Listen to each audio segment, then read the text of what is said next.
Hello, everyone. Welcome to the Discovery Hub Symposium. We are so excited to celebrate the work of our research clusters. We have 50 of them total this year across all different majors and fields. And we're going to hear from 9 of them today in session 1 here. And to give our opening remarks, we have Professor Debarti Sanyal. Please welcome Professor Sanyal.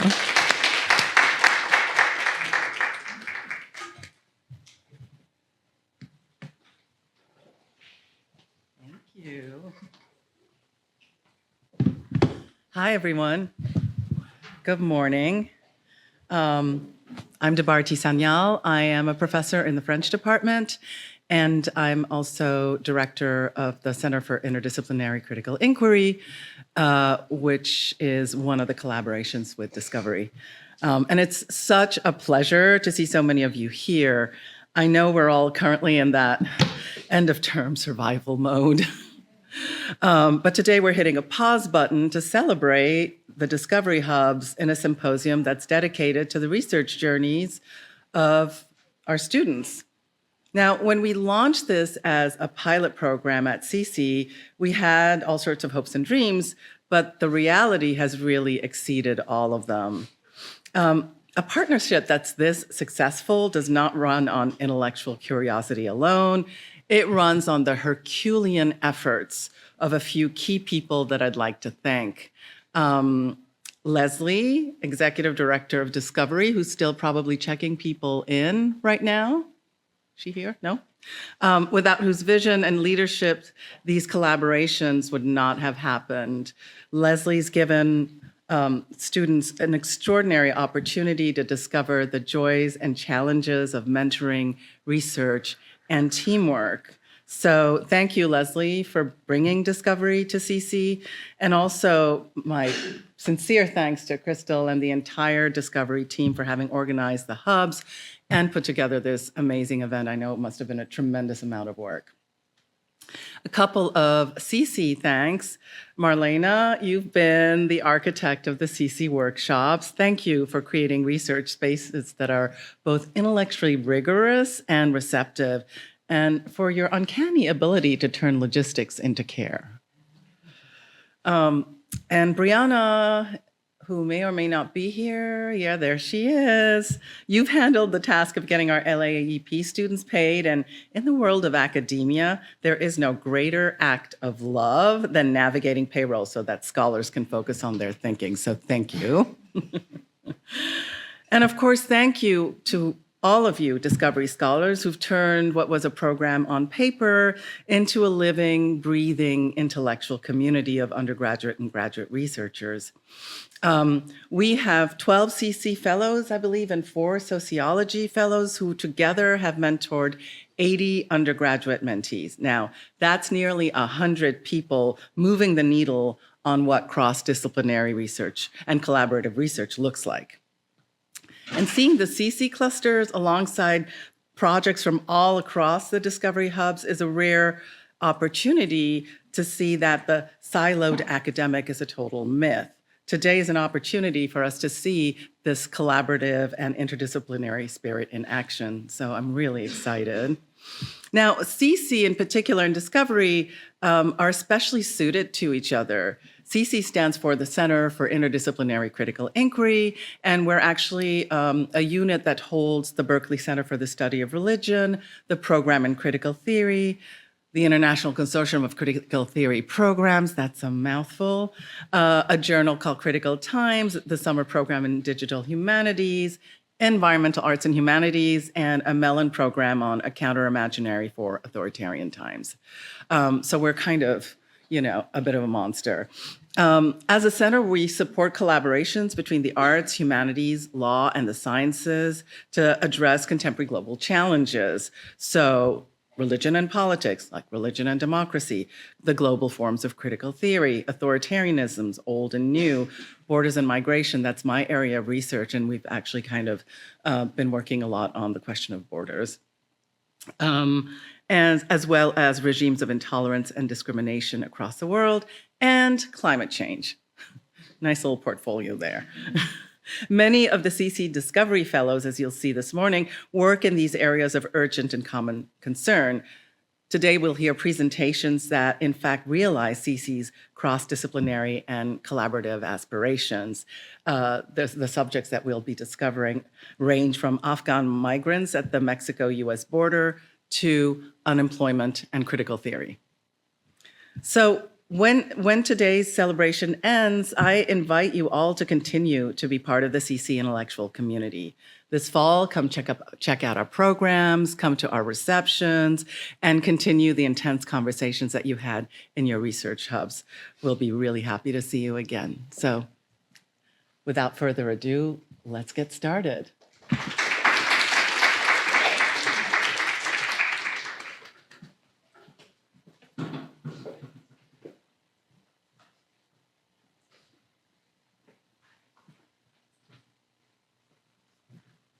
Hey everyone, my name's Marlena Gittleman and I'm a postdoc at CC, and I've had the pleasure of coordinating with Discovery to work on the Discovery CC research clusters. So I'm really excited to be emceeing today and get to see all of your work and for you all to be able to share it with everyone else. I just have a few logistical announcements to help things run smoothly. So as the groups come up to present, if you can please enter this way and exit that way. We have extra mics up here at the podium if you need them. When you come up with your group, we ask that you introduce yourselves with your name and which Discovery Hub you're a part of and your program or major. Each group will have 7 minutes per presentation, and Crystal's going to have the 1 minute left and stop signs to help keep us on track. Okay, so Q&A is going to be in groups to hopefully facilitate a little bit of interdisciplinary conversation. In the program, you'll see we have kind of like chunks. So it'll be a few presentations followed by a 5-minute Q&A. If you'd like to ask your questions at the microphone, you're welcome to, and we'll also be passing mics around. We're encouraging the audience to jot down your questions during the talk so that you can ask them when the time comes. And if we don't have time to answer all the questions, we're encouraging everyone to continue the conversations outside during our lunch break. Heads up, we are having a People's Choice Award. So there's going to be voting QR codes, right, Crystal? Outside. So keep that in mind. And finally, if you're going to check out any presentations in the atrium, we ask that you wait, if you can, until a presentation has finished to step outside. Okay, so we're going to move into our first panel on media and performance. And we're going to hear from Digital Resurrections and Historical Aesthetics in a Post-Socialist World. So come on up.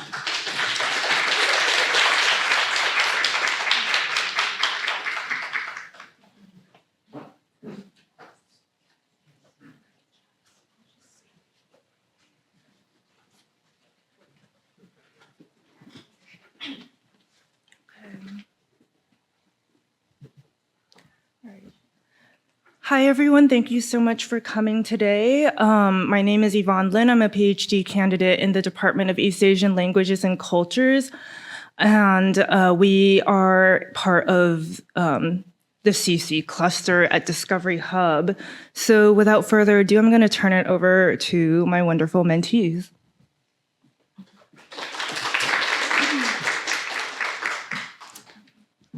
Hi, everybody. We're so excited to share with you some of the research we've done this year under the cluster Digital Resurrections and Historical Aesthetics in a Post-Socialist World. And we spent the year thinking about the question, what is media technology doing to and with the past? Next slide. Oh, no, you're good. So, for example, this is a recently excavated skeleton of a man in Pompeii fleeing the eruption of Mount Vesuvius in 79 CE. And this discovery was reported this week by the Smithsonian Magazine. And here we have an AI reconstruction of the same man fleeing the eruption created by the archaeological park of Pompeii. And it's a silly example, but it's one that raises some of the questions we've been exploring, such as how are a historical experience transformed when represented by media technologies, especially in digital videos and online literature? How might we understand these changes in the context of the rise of post-socialist China on the global stage? And what happens when a social media platform's technical architecture makes it difficult to form lasting memories, and when AI-powered learning systems claim to teach better than human teachers? So now I'll pass it off to Vic. So hi everyone, my name is Vic. I'm a third-year film and media student, and my project is called Seeing, Telling, Constructing Memory in Suzhou River. And it looks like how the 2000 film Suzhou River, directed by Lou Ye, and focus on how it represents memory. So I've watched this film since I was pretty young, and I rewatched it at BAMFA last semester. I'm a big fan of Lou Ye's work, especially his use of cinematography and narration. At the same time, I noticed that the film does not treat memory as something stable or factual. Everything feels uncertain, including what we see, what we hear, and even who the character really are. That made me interested in asking, what if memory is not something we remember, but something we actually construct? To explore this, I focus on a few key scenes, especially the opening and the introduction of the main female character, Mei Mei. I paid attention to how the film used voiceover, camera movement, and limited viewpoints. On the left, we see Mei Mei in a point of view shot through a digital video camera, which makes the image feel very close but also unstable. And very subjective. And on the right, she is framed more distantly, which feels more controlled and staged. Seeing this central character in an intimate setting and at a distance emphasize how her identity is being constructed through the film. And the camera only tells her strong through fragments, showing her identity as something necessarily shaped through the way the story is told. And what I learned is that the film is less interested in representing reality, but showing how it is actively constructed. In Suzhou River, this makes both memory and identity feel unstable, which changes how we understand what is real. And let's turn to yoga. Hi, my name is Yoga Wang. I'm a second year studying comparative literature and rhetoric. My paper is titled An Endless Sprawling Paratext, the Production of Historicity Through the 14th Year of Chenghua's Digital Interface, and is concerned with examining how technology impacts the reading experience within the Chinese historical fiction internet novel, The 14th Year of Chenghua, by Mengxi Shi, in order to better understand how our experience of reading changes when we move from reading a physical text to a digital text. I approached this by examining how features of the digital interface on the phone screen were structured to engender certain kinds of interaction between the reader and the digital screen. I'm interested, for example, in how the digital author's note, which allows the author to interject at the end of every chapter, is used in Chenghua 14 Nian to generate a sense of historicity through the author's references to the historical past. I'm also interested in features like the digital author's ability to continuously retroactively edit the text and the progress bar at the bottom of the digital reading interface, which you can see here, which tells the reader how much more of the chapter is left.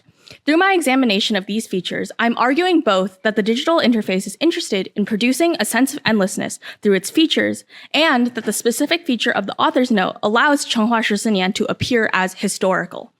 Through this project, I have learned how to think about historical feeling as deliberately produced rather than naturally occurring. I'm now pleased to introduce our next presenter, Jax.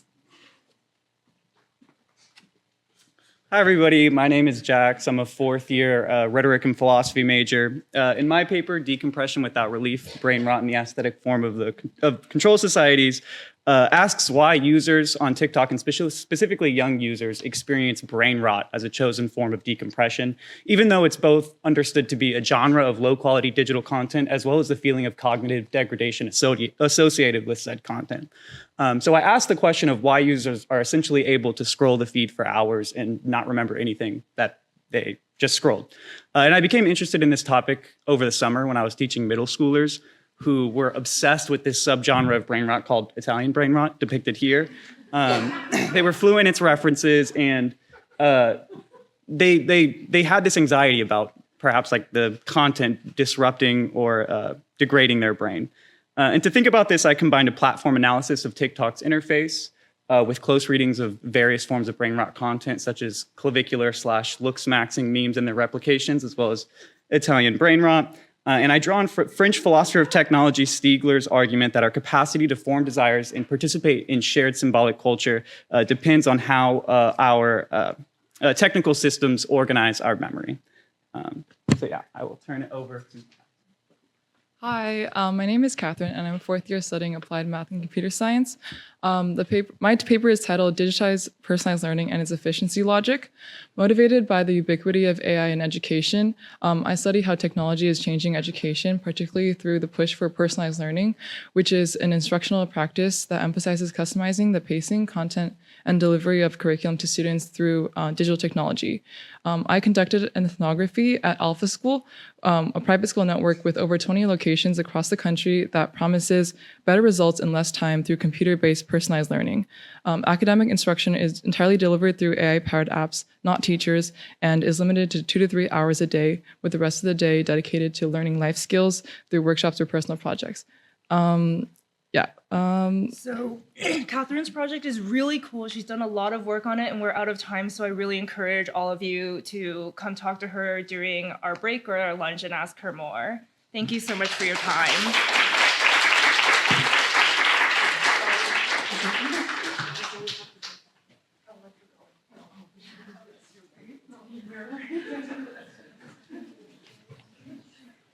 Thank you so much. Next, we'll hear from Speaking in Tongues.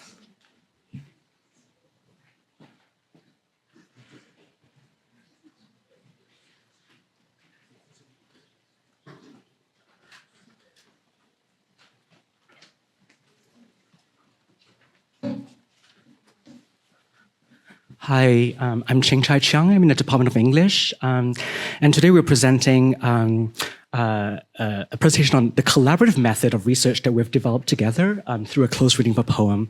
And I'll turn it over to my mentees. Hi, everybody. My name's Dominic. I'm a fourth year studying English, and I'm one of the participants in Cheng Chai's cluster. So our research cluster, Accenting Asian America, considers how multilingual diasporic speech is represented through experiments with accents in Asian Anglophone theater. Blending literary and ethnographic methods such as interviews, we study how social scripts of language use get encoded in literary form and how ethnographic richness of dramatic scripts is activated when artists translate them into embodied performance. Comprising students in English and linguistics, the cluster explores the paradox of theatrically assumed accents, which can be constructed by an actor's technique, but also limited by their embodied linguistic history. Furthermore, accents are a relational affair and depend on the listening ear to recognize them in social space as much as the speaker's voice to produce them. Throughout the year, we have explored how literary theory can speak to empirical research in the social sciences. In other words, how can we speak across our various disciplinary accents to do collaborative research? Today, we'll discuss Speaking in Tongues by queer Hong Kong poet Mary Jean Chun, paying dramaturgical attention to the difference made by the poem's accent between its printed form and its audio recording. Thank you. Oh, wait. How do you play that?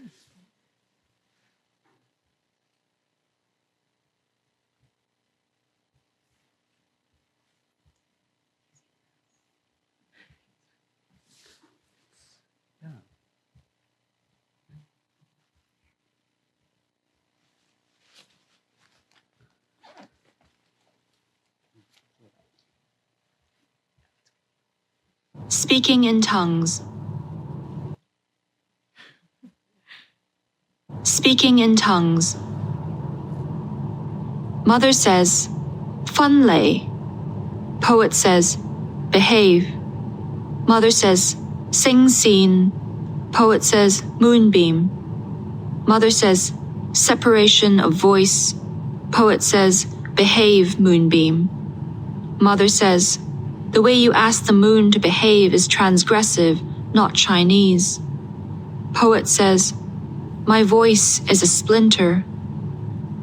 Teen Hei, these days, I can only speak about the weather with a tongue splitting, spitting monosyllabic blue or gray. But did you know, I've discovered a secret, that half of my words have been kept like a key under a plant which my mother waters daily and is something that grows. Those beautiful ghosts, they seem to say, 認得你. Hello, my name is Riley Slaughter, and I am a third-year linguistics major. Today I'd like to talk to you about the extended metaphor of the poem's title, which is Speaking in Tongues. Speaking in tongues, or glossolalia, is the religious phenomenon in which people utter words or sounds that are unintelligible to them and others. In naming the poem this, Chan makes use of this conceit, weaving together English and Chinese words to transpose the narrative of glossolalia onto the scene of intercultural communication between a queer diasporic poet and their mother. I would also like to talk about the poetic form itself as a type of ritual. Rituals are based upon an intertwining of the literal and the metaphorical. These two aspects are predicated upon each other, much in the same way as poetry. Through this, we tried to read across the poetics of social ritual and literary form. In terms of social ritual, the Eucharist, or Holy Communion, has a chiastic shape that depends on crisscrossing the literal and the metaphorical. This extends to the poem Speaking in Tongues as well. In a moment of chiasmus, the mother speaks in English, tying together her literal and metaphorical existence. Hi, my name is Christine. I'm a fourth year studying English and linguistics. As a cluster, we've also been interested in exploring affinities between literary studies and linguistic anthropology by translating between concepts in each discipline. Linguistic anthropology, by emphasizing the social life of language use, helped us metacritically consider how our position in the social world, our interpretive and disciplinary accent, so to speak, affects how we interact with and interact or interpret a text. Linguistic anthropologist Nicholas Harkness models such translation between linguistic anthropology and literary analysis in his ethnographic research on the sermon preached by American evangelist Billy Graham, interpreted by Billy Kim in South Korea in 1973, which was my research object. In his article, Harkness applies literary methods like analysis of tropic figuration and characterological difference to think about social ritual. At the same time, he considers how social and lexical features of language, such as accent, prosody, and register, are translated across cultural contexts. Through his ethnography, Harkness performs a kind of disciplinary code switching. Similarly, code switching between Cantonese and English in this poem opens up a question about translation. What kind of reader, situated in which linguistic community, will require translation, and to what extent, in order to access the poem? Hi, my name is Ella. I'm a third-year English and linguistics student. One place where translation and access are particularly relevant is in the concept of the interview. An interview is an interactive text, a play of ideas where two interlocutors build a shared context through a conversation in a way which hinges not just on the topic of conversation, but also on their social identities and their role alignments. In Chan's poem, the first stanza of the piece can be viewed as a sort of interactive, co-created text created by the poet and their mother in conversation. Additionally, the reader's interaction with a poem or with any aesthetic object functions as an interactive text.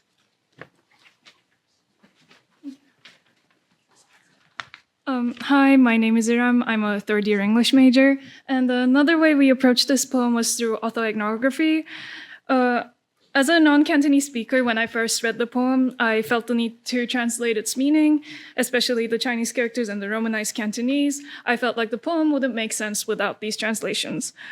However, what felt to me like a barrier to interpretation is actually part of the poem's meaning, and I had to take a step back and recalibrate my assumptions. I had to unknow what I knew about reading and interpretation.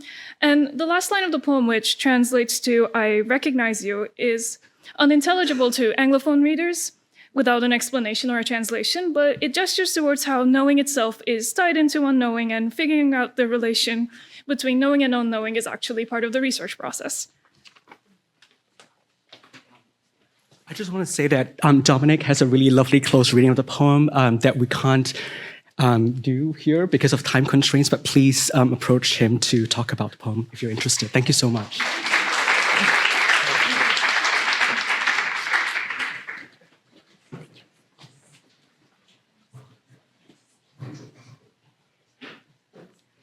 Thank you so much. We're going to be skipping the creative bodies at work, and we're going to be hearing from Yugoslav cinema in theory and practice.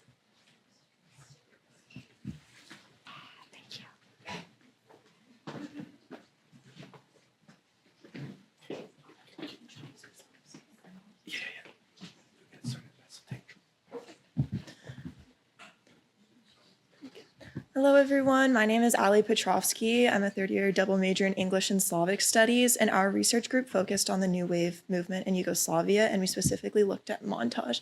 I'm going to pass it over to Angel.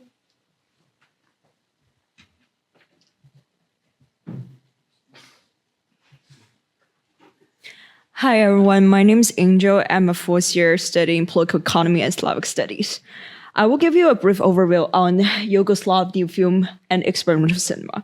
So Yugoslav new film was one of the most transformative cultural movements in Yugoslav cinema from the early 60s to the early 70s. This period is characterized by increasing artistic freedom and experimentation, as well as a departure from a traditional Soviet-styled socialist realism art. It's really hard to summarize the movement, given each director have very different aesthetic approaches or thematic focuses. However, together, new film opened Yugoslav cinema to formal experimentation, dark humor, and avant-garde montage. These films not only challenge the existing artistic conventions, but also impose relentless critique on the socialist regime. Interestingly, the movement is very different from how socialist art is usually perceived, simply as a binary between the dissident art and the official communist regime. Instead, Yugoslav new film called for a fuller version of socialist freedom for individuals. The movement was also deeply connected to Yugoslavia's decentralized film culture. It arose from local cinema clubs in Ljubljana, Zagreb, and Belgrade, and etc., and created multiple artistic centers across Yugoslavia rather than just one official cultural capital.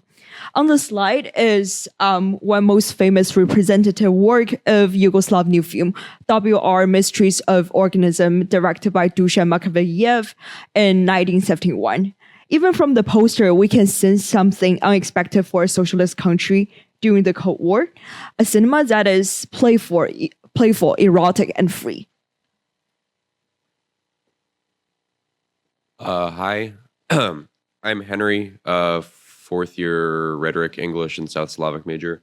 We also talked about like theory of film a lot, and we talked about specifically the concept of montage, which was Sergei Eisenstein's concept of how film worked, which was he thought film, rather than being a collection of individual shots, was about the relationship between the shots, which he didn't think he has a whole thing about this. It's a dialectical approach, as he put it in his essay, a dialectical approach to film form.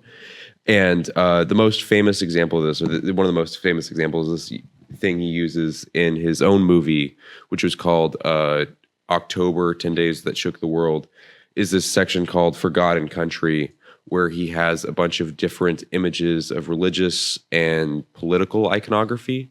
And it's just kind of flashes between quick shots of all these different things.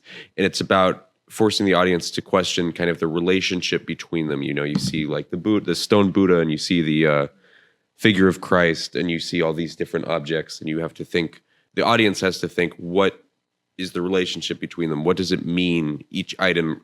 What does each item really mean, and what does it mean in relation to the other items? Which is something you can't really do if you're just thinking about it as a linear, you know, this shot follows this shot follows this shot. And so I thought that was a very interesting thing, and I thought it was very influential for both the filmmakers we studied and also what we did in our own individual projects and the films that we shot.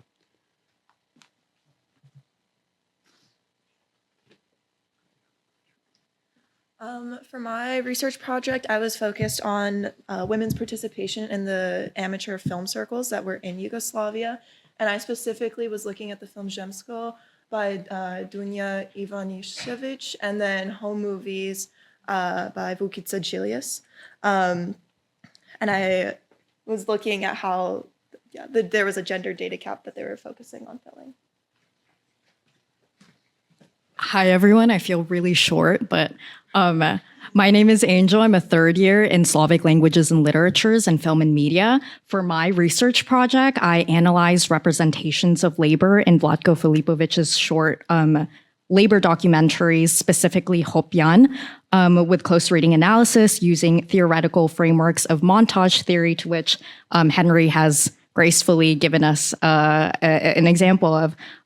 Labor choreography, as well as visual bonds through technological extensions. I argue that Filipović reorganizes spectatorship so that viewers experience work that is reciprocal and material relation rather than an alienated one, carving a collective identity based on labor. Hi, my name is Zila, and I'm a sophomore studying philosophy. I will say briefly about my research project. My research focuses on how director Zunic uses very precise cinematic language to review the social reality of late 60s Yugoslavia, in which revolutionary actions and language precede its own conditions of possibility.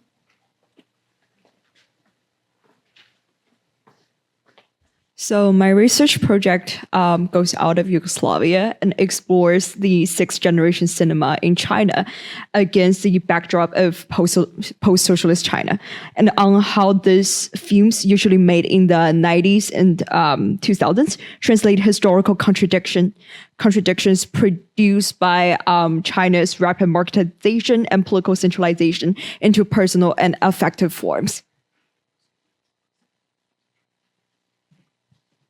Okay, and in the end, we did a film project. We used a 16 millimeter film camera, a Bolex reflex, along with a Sony Cybershoot W. In some of our films, we actually reworked archival footage from other Yugoslav works and historical records. We spent a day driving around Reinhardt Forest, Oakland Ferry, bridge by Coast Guard, and which culminated in a stop at In-N-Out, which naturally became a part of our project as well. We also shot at our very own UC Berkeley campus in Bauer Verster Hall. And we would like to show a quick video before we leave. Just 2 seconds of it. Please. Where's the clicker? Oh, great.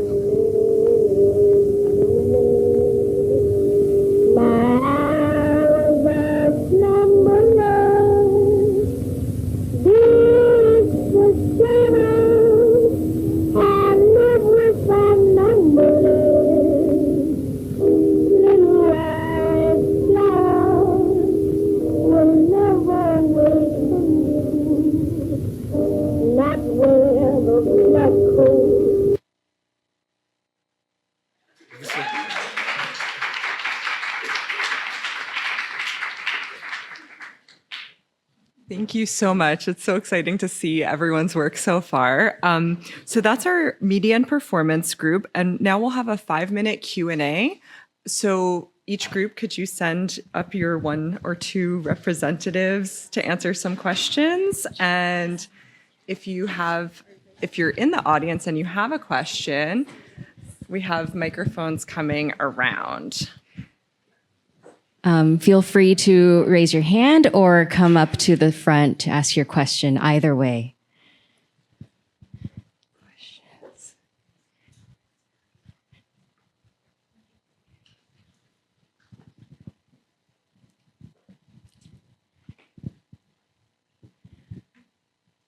All right, and in the back.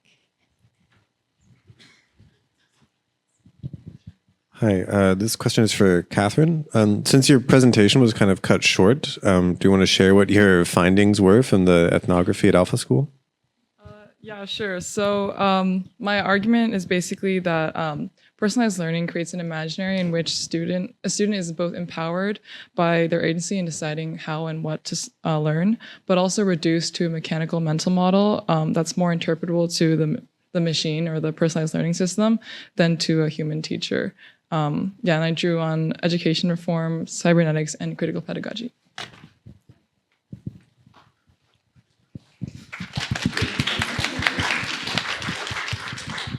Any more questions?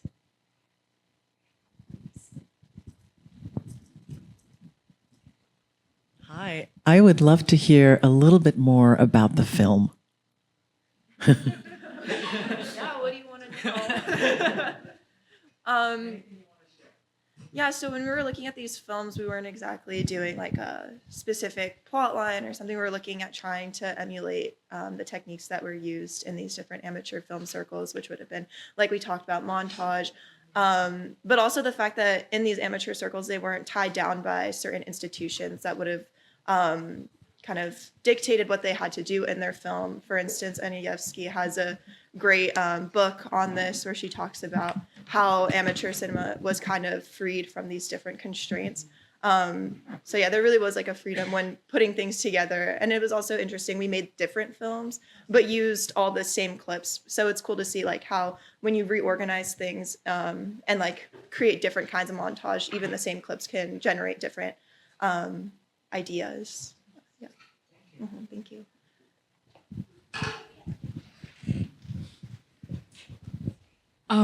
I think Dominic's close reading of the poem got cut short, so I want to hear a little bit more about that. No, yeah, thank you for asking. I mean, there's a lot of interesting things I wish I could point your attention toward the poem and point toward specific moments, but one thing that we were talking about across the poem is looking at how I think Irem talked a little bit about this too, but when legibility of these Romanized Cantonese words fall short for like an English speaker like myself, how else do we make meaning across those gaps? And so a lot of the close reading that I did, as well as the other folks who were looking at this in the cluster, we were thinking about how like rhymes of Romanized Cantonese words with English words across the poem. So like fan le kind of rhymes with, I think, the following word, I think behave, in the poem. And so thinking about how these we're making meaning across these terms, and then also how we're making meaning across lines. So the ways that the poet and mother are incorporating each other's language throughout that first stanza. That second stanza we didn't really get much time to talk about, but it's tricky because it seems to me so separate from the rest of the poem. And I think that's still something I need to think through in my own work and with the rest of the cluster. But yeah, thank you for asking. That's the last question we have time for. You're burning to ask it. Okay. I think we have to, end that Q&A session, but big round of applause for these three groups.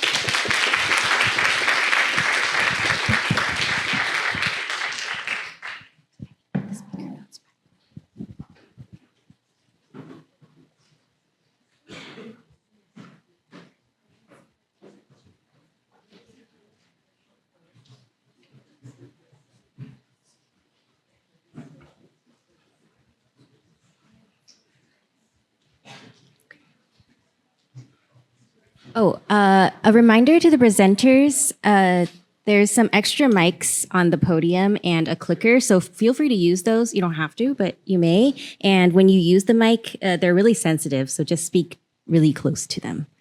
All right. This next presentation is Revisiting Capital, Understanding Hispanic Immigrant Non-Traditional Destinations.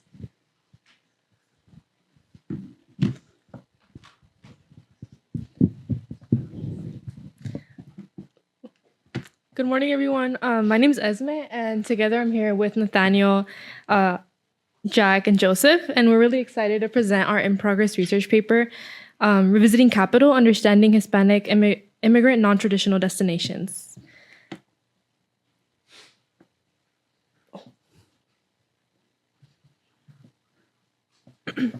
So to begin our presentation, we start off with our research question. Why do immigrants settle in non-traditional destinations? Our interests in this question are driven by two key motivations tied to the growing presence of immigrant populations in places that have undergone recent demographic changes, despite lacking a history of immigrant settlement. So for some context, a new immigrant destination refers to a place where immigrants increasingly began settling, even though it was not a historically immigrant receiving area. With that in mind, the South became really important as it wasn't a traditional hub like California, Texas, or New York, but over time, economic and social changes created these new settlement patterns. The South was also experiencing major demographic shifts after the Great Migration, that moved millions of African Americans out of the region, creating a labor and population gap.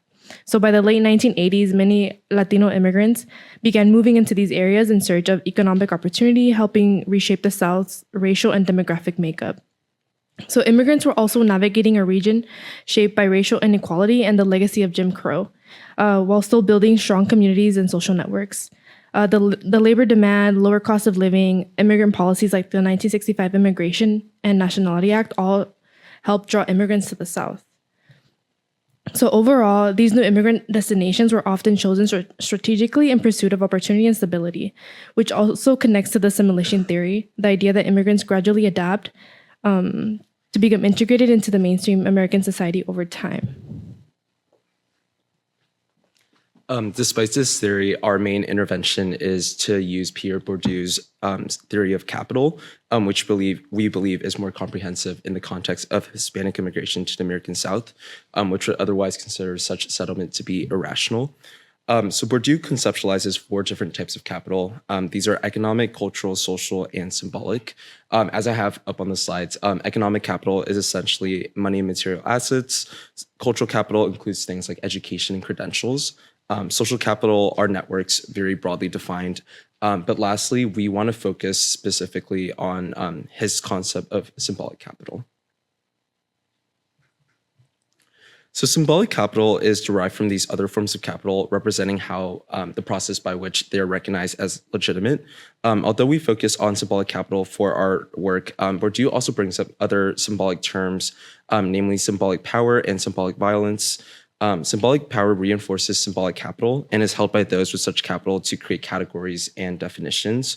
On the opposite end of this, symbolic violence is when the minority or those who don't have symbolic capital accept and internalize the dominant symbols as inherent or natural. And together, these concepts work together to advance Bourdieu's understanding of the symbolic construed broadly. In our work, we operationalize and empirically test symbolic capital to examine Hispanic immigration to the American South through the non-citizenship status variables of an individual across 2 stages of young adulthood from one data set called the AdHealth data set. And then Joseph will explain more about the methods.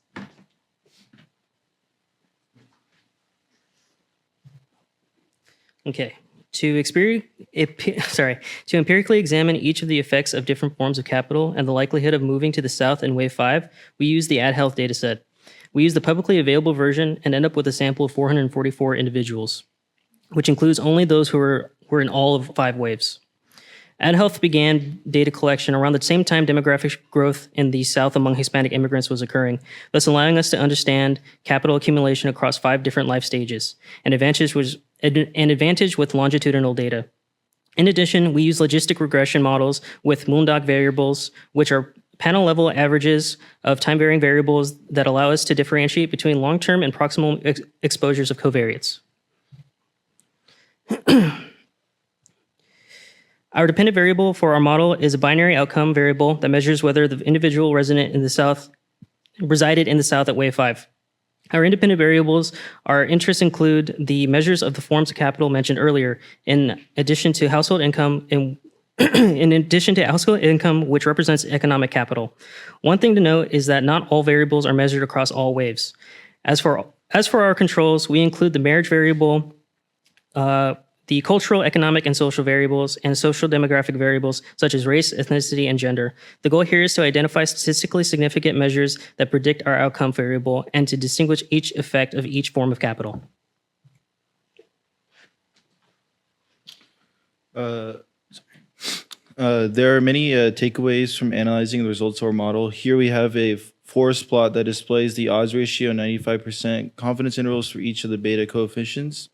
We grouped these according to whether they were controls, cumulative exposure, or proximal exposure variables. The most important takeaway is from symbolic capital, which suggests non-citizenship leads to the higher odds of residing in the South, though both measures are not statistically significant due to their wide confidence intervals. Our main findings conclude that symbolic capital had the biggest impact on whether immigrants settled in the South between 2016 and 2018. Other forms of capital mattered less, but still made a statistical difference, like having a college education. Next, we want to look at these types of capital, how these types of capital interact check the 2026 data, and see if changing variables affect the results. Thank you.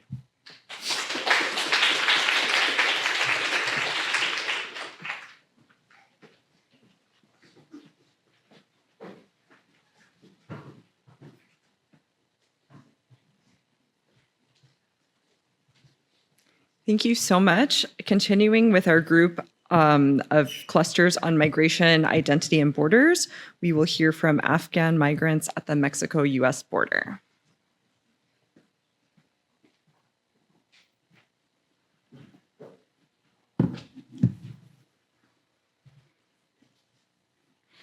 Hi, everyone. My name is Britt Dawson, and I'm a PhD candidate in anthropology.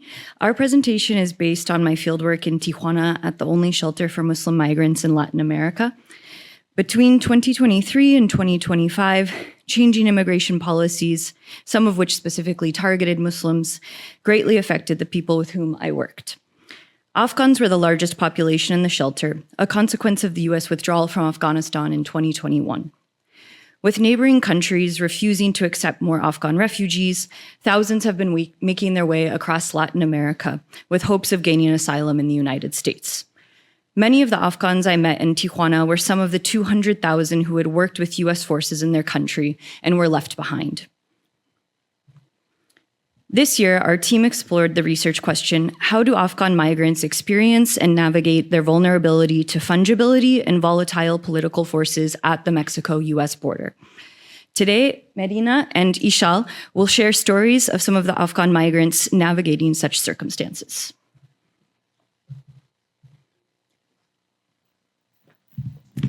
Before we begin about the interviews, we wanted to give some context about the CBP-1 program.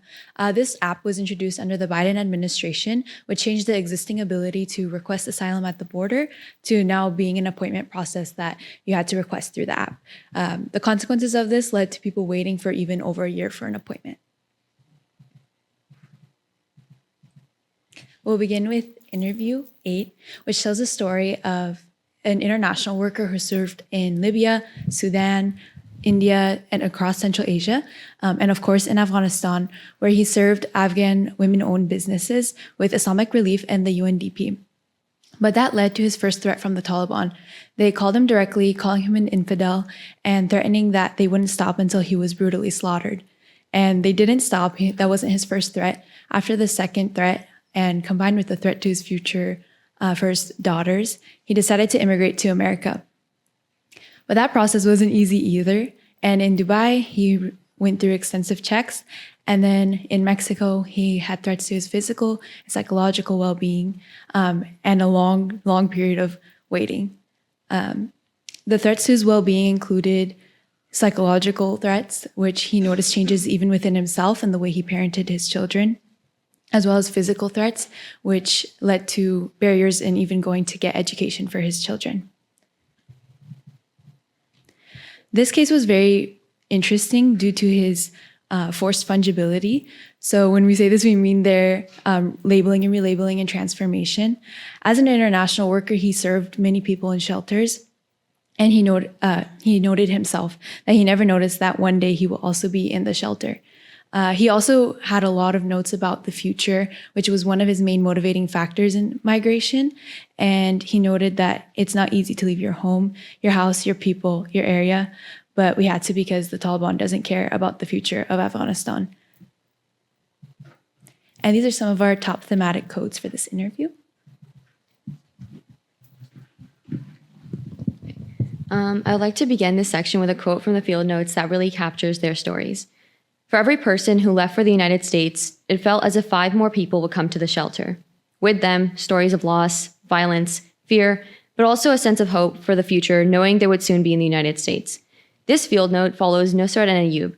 Nosrat outlines his story from the beginning of his arrival into Tijuana from Mexico City for a CBP-1 appointment to enter the U.S. and request asylum. Nosrat and his friend Ayub were both denied entry, but Ayub wasn't told anything about why they rejected his application. Ayub had lost his family, his entire family in the process, and was left barely being able to walk from the journey. Nosrat also advocated for him, and legal aid services also tried to help the best they can, but even then, their hands are ultimately tied. Both their stories reflect the arbitrary use and incapacity of the law. The trips to the shelter are also incredibly dangerous and life-threatening, with immense amounts of violence and suffering along the way. Nusrat had even worked for the US forces in Afghanistan, but his aid meant nothing because when it came down to him needing to receive entry himself, he was abandoned by the very forces he once served. Yet through it all, both remained as hopeful as they could, which was another common theme throughout the interviews. Both eventually received appointments, but only Ayub was allowed entry into the US, while Nusrat was taken to ICE detention, which the legal aid organization feared was a retaliation for them helping Nusrat appeal his original denial of entry. After that, 8 more men were transferred from the shelter to ICE detention, with almost all of them having previously served for NATO, US forces, or the US-backed Afghan government. Their fungibility is represented clearly here. They become mere uses for the US government, stripped of their freedom, and placed into categories based on what federal agenda they can best serve or be most useful to. To end, as powerfully stated in the field notes, under the logic of you are with us or you are with the terrorists that the United States imposed through the global war on terror, Afghans were forced to choose a position and act accordingly. And then these are the field notes, with uncertainty and loss being the top 2. Yeah, another member of our group, Raghav, unfortunately wasn't able to be here in person. And although he did send us a really wonderful video presentation, unfortunately, it's a little more than 2 minutes. And so I want to respect the time. So we won't play it. But Ishal, if you wouldn't mind maybe saying a quick note on conclusion. And then afterwards, we'd be super happy to speak with anyone a little bit more about this research. Yeah, so to conclude, across all of the interviews and across the research as a whole, uncertainty, waiting, and loss were all prevalent in the experience of Afghan migrants. But also at the same time, community, hope, and faith were also how they navigated these highly volatile conditions. Thank you.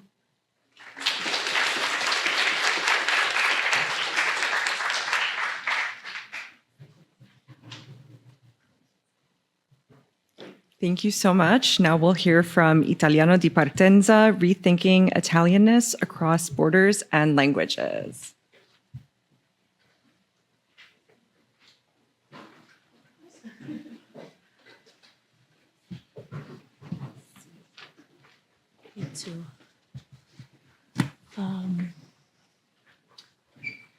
Looking for sorry, what's our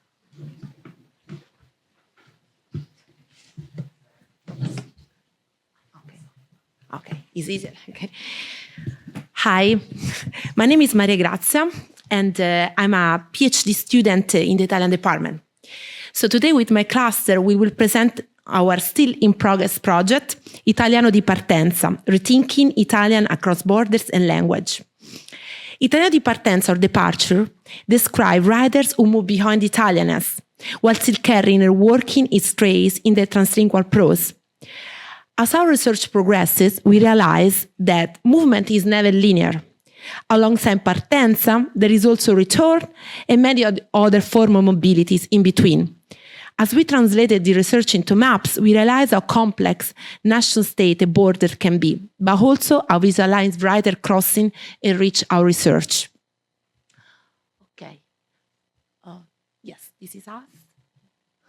Sorry, I'm trying to, okay. I'm trying to, can you, thank you. I don't know how to click in the intro. Yes, okay, this will be. Thank you for your help. Okay. During the year, we organized a reading with writer Kim Ragusa, whose memoir, The Skin Between Us, explore Italian-American and African-American identity, belonging, and a return to Sicily to reconnect with her family heritage. This is our meeting and reading. We tried to translate it, connecting East Harlem to Sicily, and this is a beautiful memoir with a quote: "What are you? Black and Italian, African American, Italian American, American, other, biracial, interracial, mixed blood, half breed, high yellow, red bone, mulatta, nigger, Dago, Guinea. Where are you from?" Let's get to know some more writer of Ritorno di Partenza. Hi, I'm Lori. I'm a fourth year English major, and I will be talking about Emanuele Carnevali, whose story of migration and linguistic persona make him a writer of Italiano di Partenza. Influenced by his Italian. Ooh, I forgot I need to do this. Oh my god. Sorry. We can go back to the presentation. And then that one. All right. Is it okay? Yeah. So, influenced by his Italian upbringing, he refashions himself as an American poet. Born in Florence in 1897, he migrated to the United States at the age of 16, living between New York and Chicago. In poor health, he returned to Italy in 1922, specifically Bologna, where he spent the last 20 years of his life, but he kept writing in English. He chose English as his literary language, and his poetry and autobiography largely reflect his experience as an Italian immigrant, with Italian interspersed with a corpus mainly written in English. Influenced especially by Walt Whitman, his writing attempts to position itself within an American literary landscape, while his autobiography similarly recounts his migration from Italy to the United States. Let's hear from Eva. Oh my god. Yeah, sorry, another switch. My name is Eva Pullen. I am a third-year art history major, and I'm talking about the author Pietro Di Donato, the son of Italian immigrant parents from Abruzzo, but born in New Jersey in 1911. He spent, let me try and scroll down here. Okay. He spent most of his life between New Jersey and New York City, and although he wrote in English, his language is deeply shaped by Italian syntax and immigrant speech.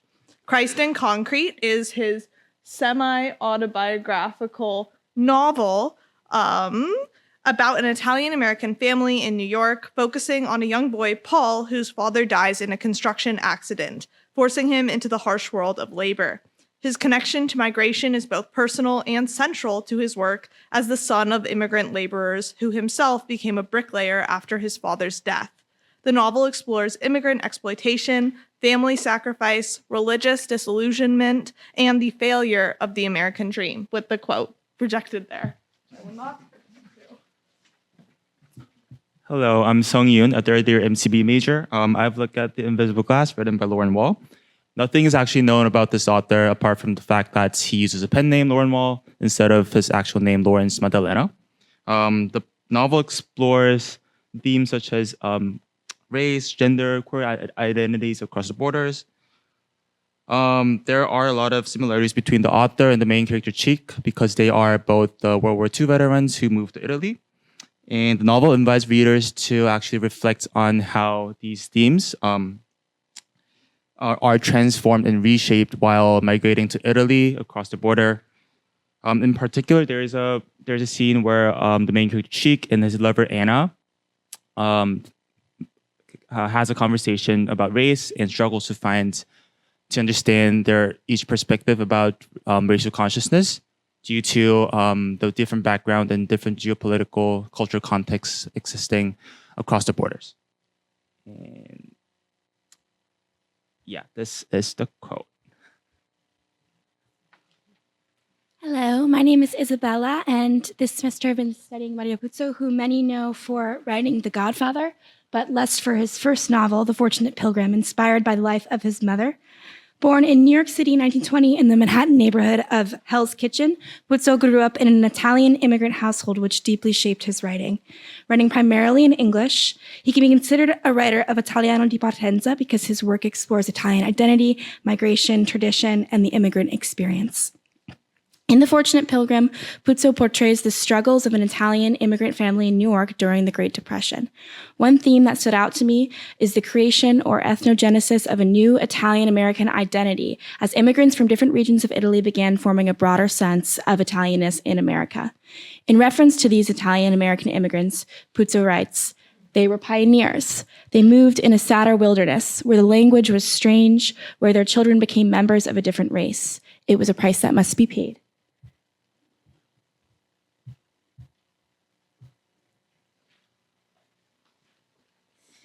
Hi, everyone. I'm Valentina from Argentina. I'm a fourth year studying political economy with a minor in Italian, and I read Clara Durastanti's La Straniera. She's a unique writer of Italiano di Partenza because although she writes in Italian, she grew up speaking a chaotic mix of English, Southern dialects, and improvised sign language. She was born in Brooklyn. She was born in Brooklyn in 1984 to two deaf Italian parents from southern Italy, and she moved back to Basilicata at the age of 6. She learned Italian as a second language, and today lives between Rome and London. And La Straniera is a semi-autobiographical memoir about migration, displacement, and identity, anchored in her relationship with her parents, whose deafness made communication itself a site of translation and negotiation. And the book explores what it means to fully belong nowhere and to carry stranierita, not as a temporary condition, but as her identity. And there's a really good quote that, due to timing purposes, I won't read.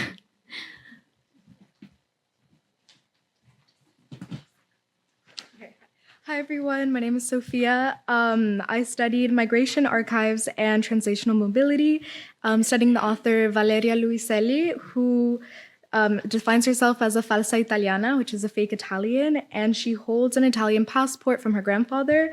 However, she was born and raised in Mexico City, having lived in South Korea and South Africa.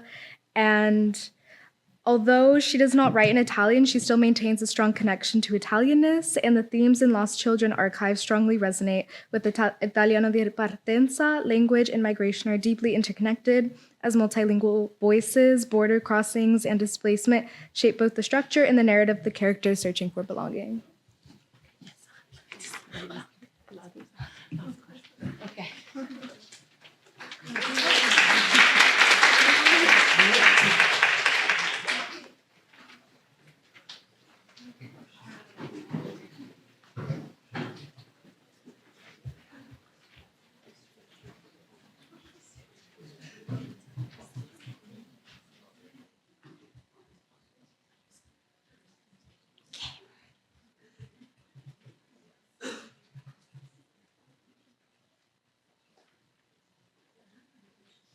Okay, we're going to be moving to our final grouping of panels, and that is Justice, Imagination, Spirituality, and Magic. And we're going to hear from Reparative Engineering, Hydrology, Ecologies, and Imaginaries.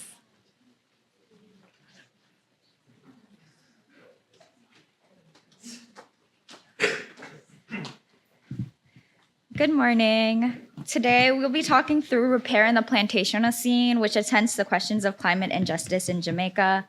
My name is Jayana Liu, and I'm a fourth-year PhD candidate in the Department of Civil Environmental Engineering, and I'm a CC Discovery Fellow. Yeah. I'm Angela Gill. I'm a master's student in the Civil and Environmental Engineering Department. I'm Frank Marquez. And I'm a third-year undergraduate student, civil engineering. I'm Nicole Shkarovich. I'm a second year studying landscape architecture and geography.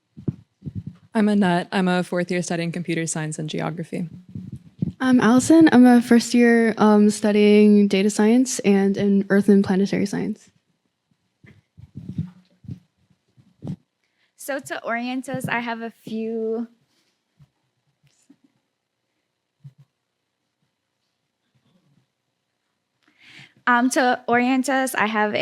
key terms. So we're thinking about reparations through the lens of the ecological, and Jovan Scott Lewis notes relational repair identifies everyday practices where reparative evidence where everyday experiences of affirmative Black life becomes a means of world building and self-fashioning.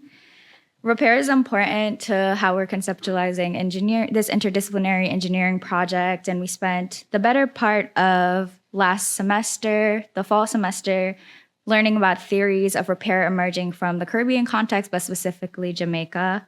We also use the term Plantationocene, using Janae Davis's et al.'s reading of the Plantationocene, which points to the ongoing socio-ecological consequences of the plantation. agriculture, and the permutations and persistence of plantation across time and space. And so in tying these concepts together, my dissertation project is an interdisciplinary engineering project that attempts to use the case of flooding in the Plantain Garden Rivershed in Jamaica to capture the multi-scalar nature of climate change impacts, underscoring how localized environmental degradation compounds vulnerability and to extreme weather events that are exacerbated by climate change. So the project attends to two of three research questions that I have, which are focusing on how communities living in the Plantain Garden Rivershed are impacted by flooding and how engineering tools such as eco-hydrological modeling can be used for reparative ends. And so this is thinking about community-informed hydrological modeling and how this tool can be used to inform nature-based infrastructure as a means of mitigating flooding and also decolonizing a landscape. So this year I had the pleasure of mentoring several students who provided significant support to the development of this project. Annette digitized maps that were collected during focus group discussions during the fieldwork last year to understand how communities are affected by flooding. Allison, Angela, Camille, and Frank conducted literature reviews on how to use a soil water assessment tool to model flooding in the Plantain Garden River using CMIP6 climate projections. And Angela also assisted in data downloads of the CMIP6 projections. Neha and Nicole created story maps from engaging with literature and media depicting Jamaican vegetation and ecologies, producing digital renderings to ground possible restoration efforts.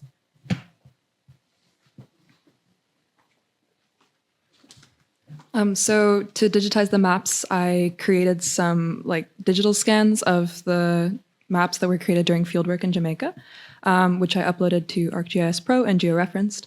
And then I found the coordinates of all of the pins and represented them in one map. And I changed the list of the coordinates into GeoJSON files and organized them by color, which you can see on the right. And now it's displayed as a web map using Leaflet. And eventually we want to incorporate interviews on these locations into the web map to make it more interactive. So you'll click on a certain point and then an interview with a participant will come up. Yeah. So as part of Frank and I's literature review on the Soil and Water Assessment Tool, or SWAT+, I identified some key methods for calibration and performance evaluation for flooding simulations. For example, I found that researchers run their models through a 3-year warm-up period before collecting data and use SUFI2, which recalibrates the model based on performance indicators. We also used CMAP6 projections with multiple scenarios in order to see future climates. And we also were looking at CMAP6 downscaling just because of the large scale of our data set and having a small watershed.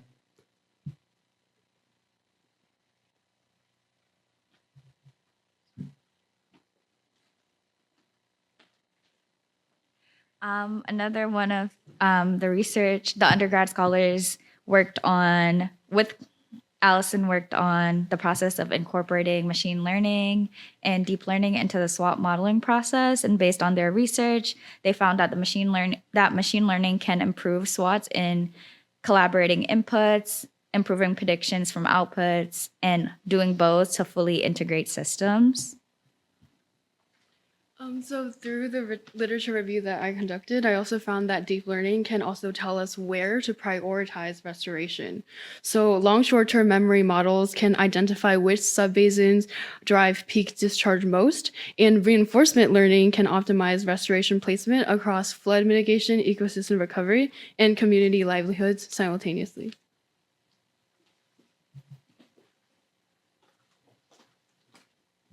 So for my piece, I worked on a story map, and the scope was to visualize Plantain Garden River's ecological change over time towards a future of repair.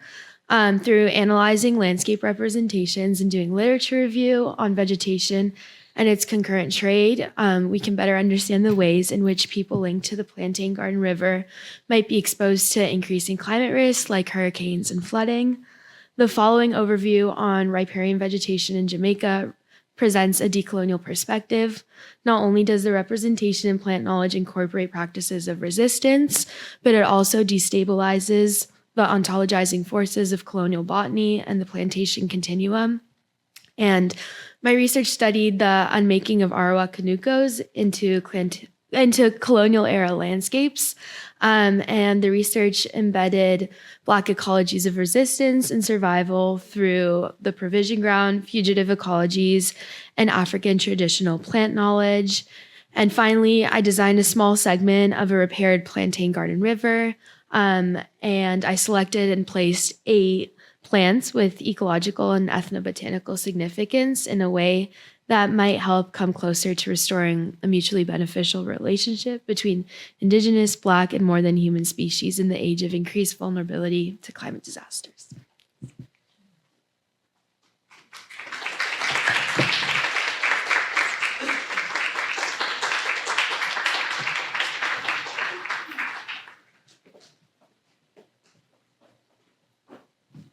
Thank you so much. Now we'll hear from our last group. We want our people to think for themselves, Caribbean vernacular critique and the politics of movement.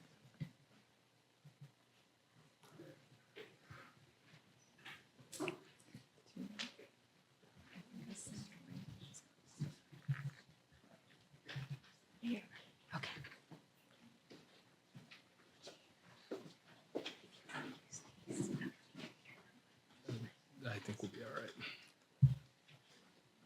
All right, there we go. Everybody can hear me? Great. What a lovely presentation to be following on from. So I'll give a little bit of overview about the project, and then we'll hear about all of the different sort of channels that it ran into. So when Jamaica's independence came in 1962, the struggle against cultural imperialism had ostensibly ended, but the struggle for what many called cultural imperialism, the struggle to renovate existing social institutions inherited from the colonial era, was only beginning. Enter Abeng, a radical Black Power newspaper published from February through October of 1969 by students and faculty at the University of the West Indies. We've included a page of Abeng right here. Like its namesake, the horn used by Jamaica's maroon communities to convey messages in code, that's the horn pictured above, Abeng was an instrument for communication in the midst of crisis. In October of the previous year, the Jamaican government's decision to ban the Guyanese historian Walter Rodney from re-entering the country had provoked a wave of protests from intellectuals who admired Rodney's commitment. Can't hear me? Okay. Who admired Rodney's commitment to engaging the disenfranchised Black populations of Kingston's ghettos in conversation and debate. Abeng kept this channel of communication open, a project summed up in its motto, "We want our people to think for themselves." There you go. So how did we approach the topic? We divided it into a few phases. First, in order to reconstruct the conjuncture in which Abeng sought to intervene, we conducted a survey of historical and sociological research on subaltern social groups in the Caribbean, along with more global theories of collective political action and the intellectual's role in decolonizing societies. From there, we turned to the newspaper itself, working issue by issue through Abeng's 9-month run. Each of us was responsible for producing a subject contributor index, notes on paratextual elements, and annotations tracing thematic linkages across the archive, sharing these materials at weekly meetings where we discuss our findings. So what did we find?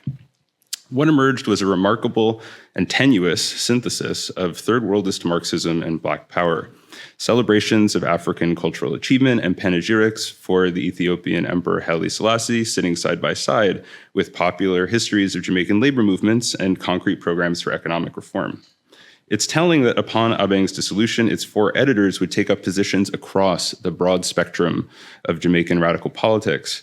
One rose in the ranks of Michael Manley's Socialist PNP. Another went on to found Jamaica's Marxist-Leninist Party. One took up with the Rastafarian 12 Tribes of Israel. The last became a prominent scholar of Marcus Garvey. But for 9 months of 1969, this coalition was held together by a shared commitment to cultivating a genuinely grassroots readership, refusing to impose ideological coherence from above to get the people to think for themselves. So in that same spirit, we're going to pivot to show you a similar kind of coalitional logic at work in our cluster, where everyone is thinking for themselves. Hi, everyone. My name is Anjali. I'm a fourth year double majoring in English and economics. This project has equipped me with the archival research skills fundamental to the completion of my English honors thesis, which considers poetry written by men incarcerated at Attica Correctional Facility following the 1971 rebellion. Beginning from the question of genre, I ask, what is a prison poem? Does it depend on the carceral status of its author? And if we insist that prison poems must be written by incarcerated authors, how can we avoid reifying the same classificatory logics that sustain carceral violence in the process? Abeng's discussion of Black power and its accounts of incarceration in Jamaica gave my work on Attica a comparative dimension and modeled new methods for studying the intersection of literature and history. Hello, I'm Hanako. I'm a third year English student, and from our research on Abeng, I learned how to re-embed literary and philosophical texts in a broader historical conjuncture. Every issue of the newspaper featured advertisements by Jamaican musicians and record labels, radio stations, and sound systems, along with letters from readers printed in the segment Blow the Horn, Tell the People. Abeng's archive showed me how to listen for voices otherwise unheard in canonical literature and how to place these voices within an expanded frame of reference. Hello, I'm Rory. I'm a fourth year English major. The basis of my own research in Australian Indigenous and colonial studies enabled me to bring a comparative perspective to our work with Abeng. My honours thesis examined representations of white settler belonging in Joan Lindsay's 1967 novel, Picnic at Hanging Rock. Drawing on contemporary legal and historical texts to situate this work in an era of increasing Indigenous visibility. An approach shaped both by a collaborative study of literary text alongside historical documents and by our readings of post-colonial theorists like Sylvia Wynter during the project's first phase. Hi, my name is Sahana. I'm a third year studying political economy and legal studies, and my honors thesis project in the political economy department studied the effects of affirmative action policies on the uplift of lower caste communities in the southern Indian state of Tamil Nadu. Methodologically, both projects involved the study of newspaper archives, but our work on Abeng revealed surprising thematic resonances as well. I found that Jamaican writers' efforts to construct a specifically Caribbean or African diasporic history resonated with the political projects examined in my thesis, which sought to define a distinctively Dravidian history based on shared language and culture rather than political statehood. All right, that's good. This is Bakshish. Let's we'll just say, right. I mean, in order to get the people to think for themselves, right. I mean, we found all of this lovely material. I think this attests to the diversity and richness of what we found there. You know, everything from just trying to explain the economics of unemployment and sugar and bauxite to the common person, the common reader, as it were. And a lot of controversy about what exactly Black Power meant, right? Was it a cultural project? Did it involve material redistribution of wealth? Was it an American import? Was communism just a Western ideology, right? All of these questions. And this is what everybody was sort of holding together. But again, right, Abeng gave a platform to each of these positions. There was no sort of silencing it. It's like what Hanako was saying. There would be these sections where everybody would be fighting in the sort of op-eds, basically.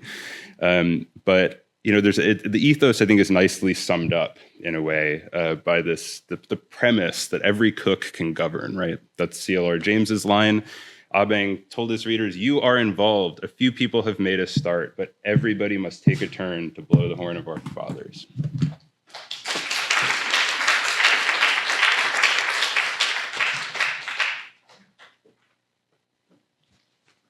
Thank you so much. We're going to open it up for our group Q&A for these last 5 panels. So could the Q&A representatives please come up? And we're encouraging questions from the audience. We also have handheld mics up here if y'all want. We have time for just a few questions, 2 or 3. You can if you want. You're on.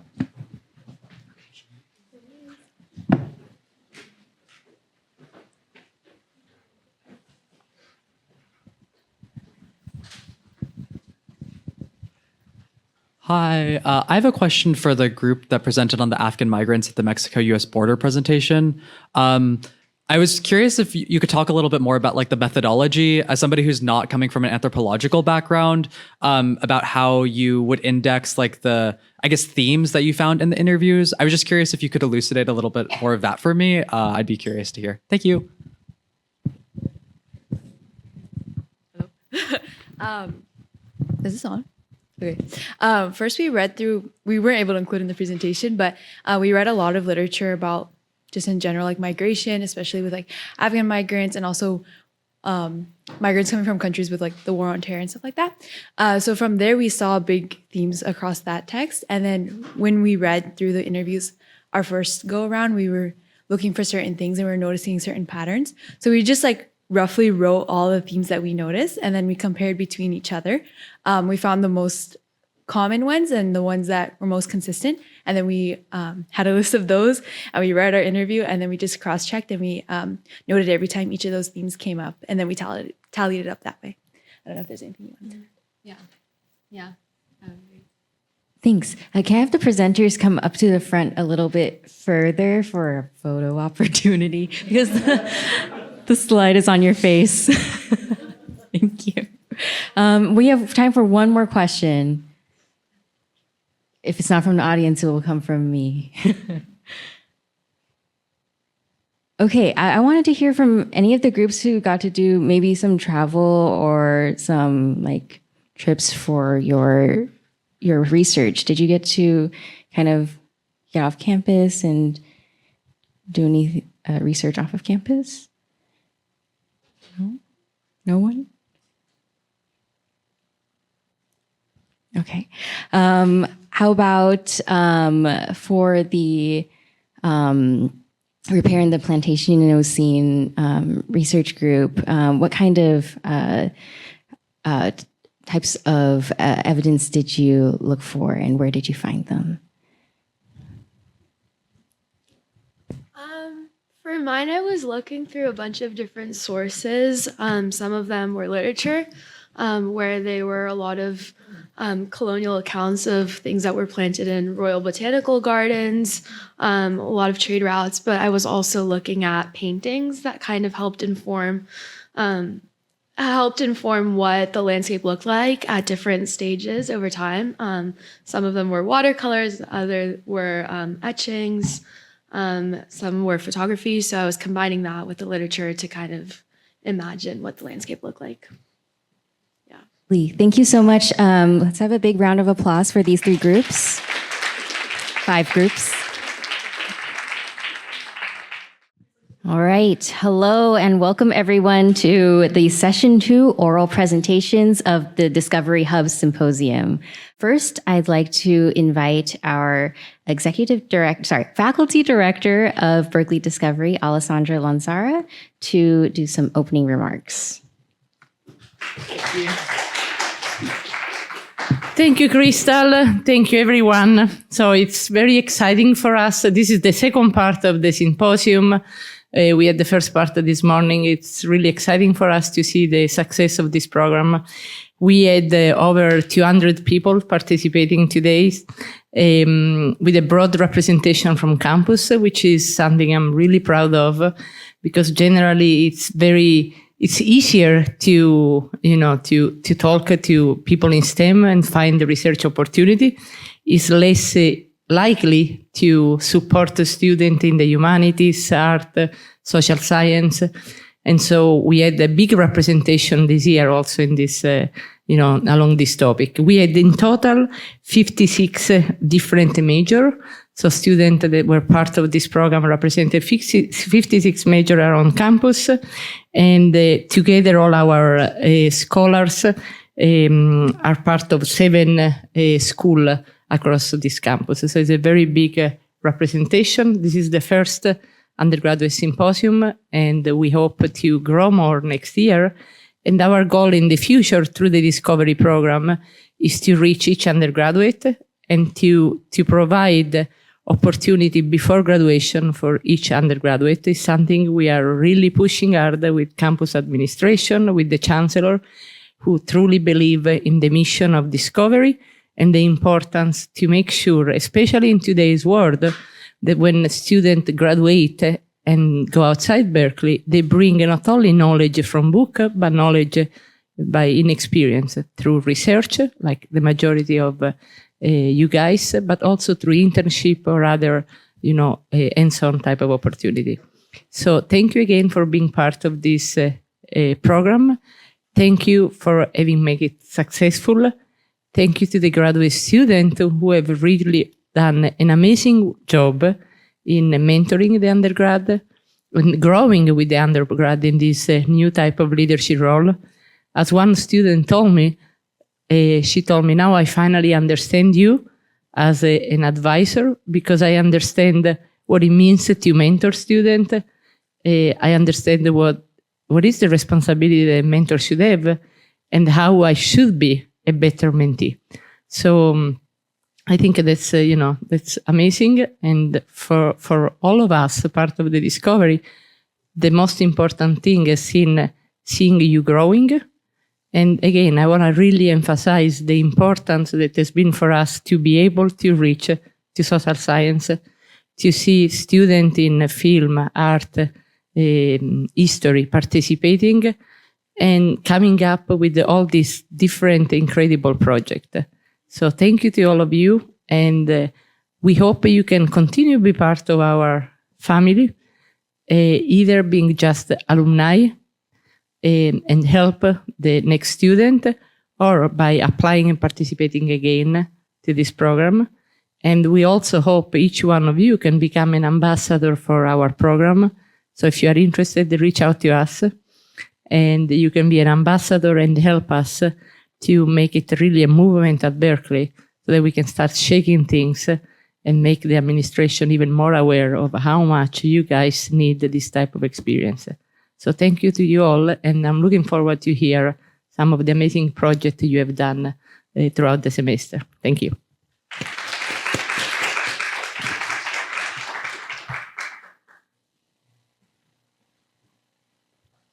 Thanks so much, Alessandra. So before we get started, I have a few notes. Presenters, please enter the stage on the stage right or this side and exit that way. And introduce yourselves before you present. For example, what's your name? What hub you're in? And your program and major. And a reminder that it's a strict 7-minute time limit. So we're going to have Minerva over here hold up a 1 minute and a stop sign at the according times. And there will be 2 chunked 5-minute Q&A sessions. You can refer to the program for that. Presenters during the, yeah. I apologize to change all of a sudden the agenda. But so like every program, there are the people like me that are the face of the program, and there are the people behind that make the success of the program possible. I was waiting, I didn't know if the flower had arrived. That's why I'm interjecting now. And there are the people that are behind the success of the program, not only because they believe in it, but because they work so hard, even, above and beyond what they were supposed to do. And so this program has been a success, especially this symposium, thanks to the incredible, amazing work and vision of 4 persons. So the first one is Minerva, Crystal, Minerva, come up, Minerva, and Elizabeth. And Elizabeth, come up, the 3 of them. And Leslie, she's always on the back, but Leslie is the executive director of the program. She's seen the program from the beginning. So the 3 of you guys, thank you so much. Because it's really, without you, we wouldn't have this symposium. And we wouldn't have the hub, and we wouldn't have any of all the work they've done. And I want to thank you also, Leslie and Mia, for all the work they've been doing with the Discovery Program. Thank you. Thank you. Thank you, everybody. And Minerva is going on a red-eye flight tonight, so that's why she doesn't have flowers. She has plain snacks. But she... And thank you, everybody. And And if this was a really rewarding experience, make sure you mention it in the survey because we use survey results to ask donors for more money. So your voice matters in those surveys. Okay, thank you. Thank you. That was very sweet. Thank you so much. And a big thank you to Leslie Harrelson, our executive director, and Alessandra Lanzaro. Okay, to continue about the logistics. So yes, if you are a presenter, designate 1 to 2 people in your group to come up during Q&A. And I'd encourage you to take these mics that are here and you can walk around the stage. I'm going to ask them to turn this up, but you can walk around on stage so you're not all crowded. And there's a clicker here as well, so you can do this and walk around. And audience members or even presenters, we have a People's Choice Award. So scan the QR code on the back of your name tag and you can vote for your favorite presentations. If you're entering and exiting during the presentations, please be respectful and go between presentations. All right, that's all the logistics. Let's get started. First, we have American Dread, Doomsday Prepping Across the Political Spectrum.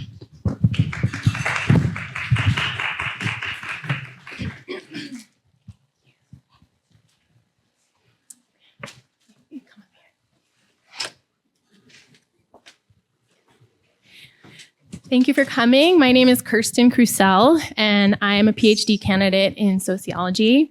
My dissertation research is a comparative ethnography of so-called doomsday preppers across the American political spectrum, so from the far left to the far right.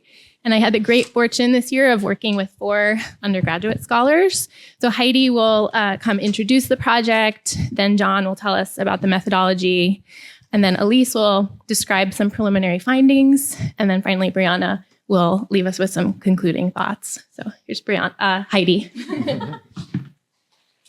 Hi, everyone. Hi, I'm Heidi. I'm in the sociology department. Okay. How many of us could actually get through a disaster on our own? Could you last 3 days without power, water, or access to a store? How about a week or longer? Emergency preparedness is considered common sense responsibility. But today, millions of Americans identify as preppers, engaging in activities that range from stockpiling resources to developing survival skills and building community networks in anticipation of surviving future crises. What was once dismissed as extreme, existing within the fringes of society, has now entered the cultural mainstream. While prepping has historically been associated with right-wing ideologies, particularly when it comes to individualism and distrust of government, it now appears across the political spectrum. People with very different political leanings and commitments are engaging in similar processes and practices in anticipation of crises, sometimes apocalyptic, but often more mundane. Existing explanations offer partial answers. Some accounts frame prepping as a response to insecurity and declining trust in institutions, while others interpret it as a form of self-sufficiency rooted in broader cultural ideals.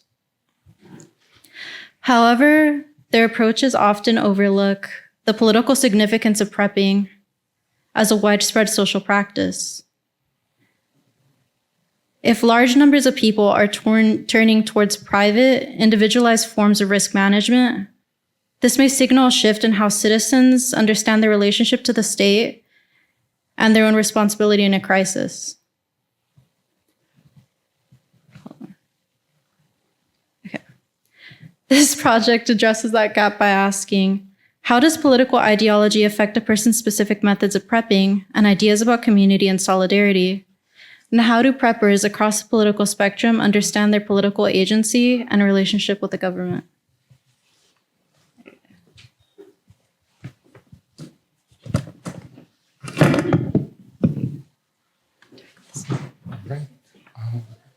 Yeah, up to you.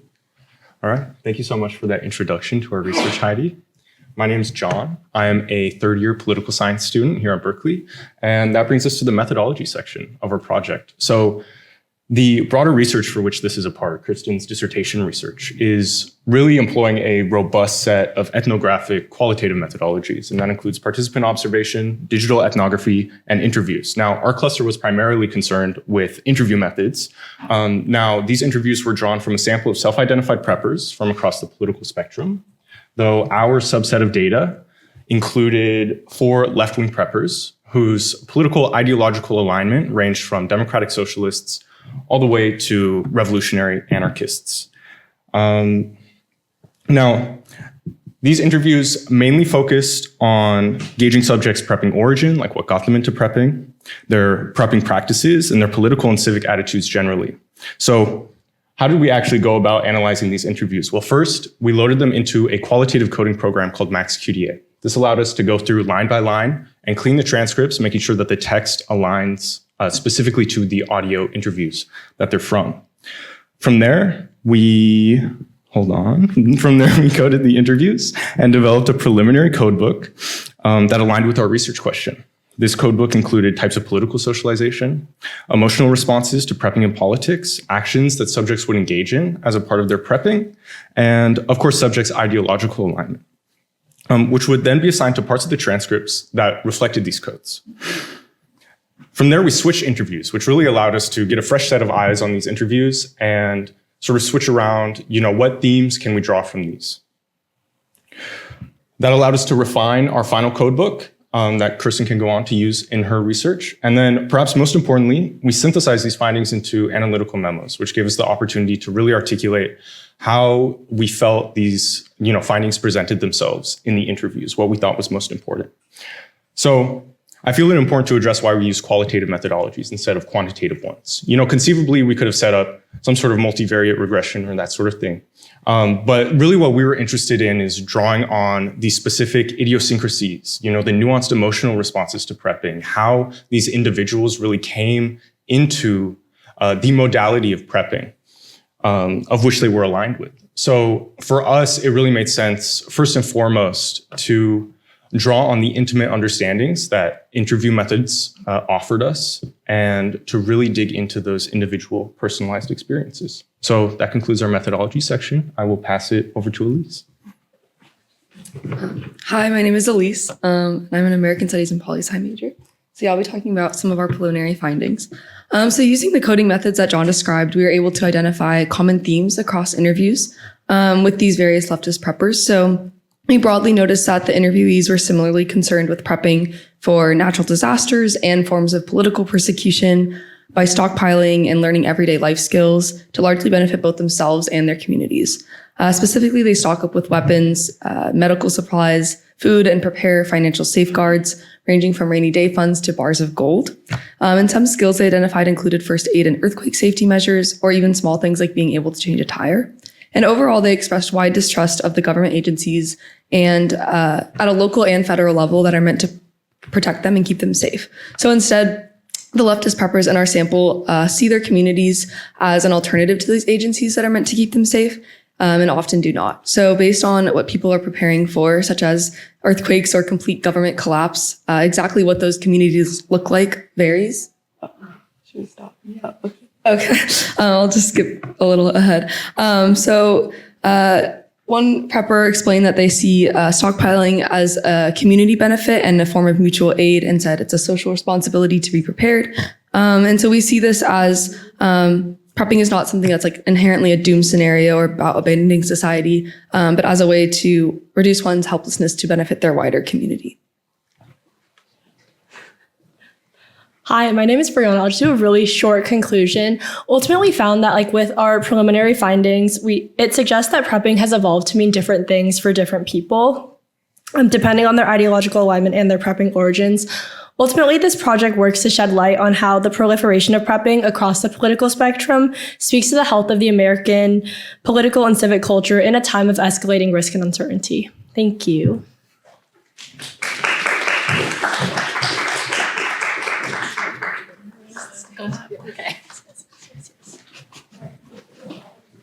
Thank you so much. Let's move on to the next presentation. Unemployment and critical theory. Come on up.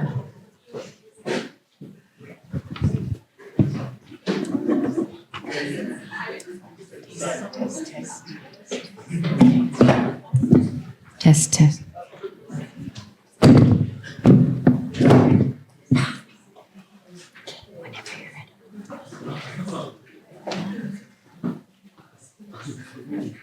Hello, everyone. Let me know if you cannot hear me or this is too quiet. I guess a few things before our presentation. First, thank you all in the Discovery program and CC for these wonderful presentations and for organizing all these wonderful projects this year. And second, I wanted to note that unfortunately one of our undergraduate scholars is unable to make it today. So you'll all be hearing slightly proportionally more of me than I would ideally like, but we'll persevere anyway. Okay, so I feel like this mic is not catching me exactly.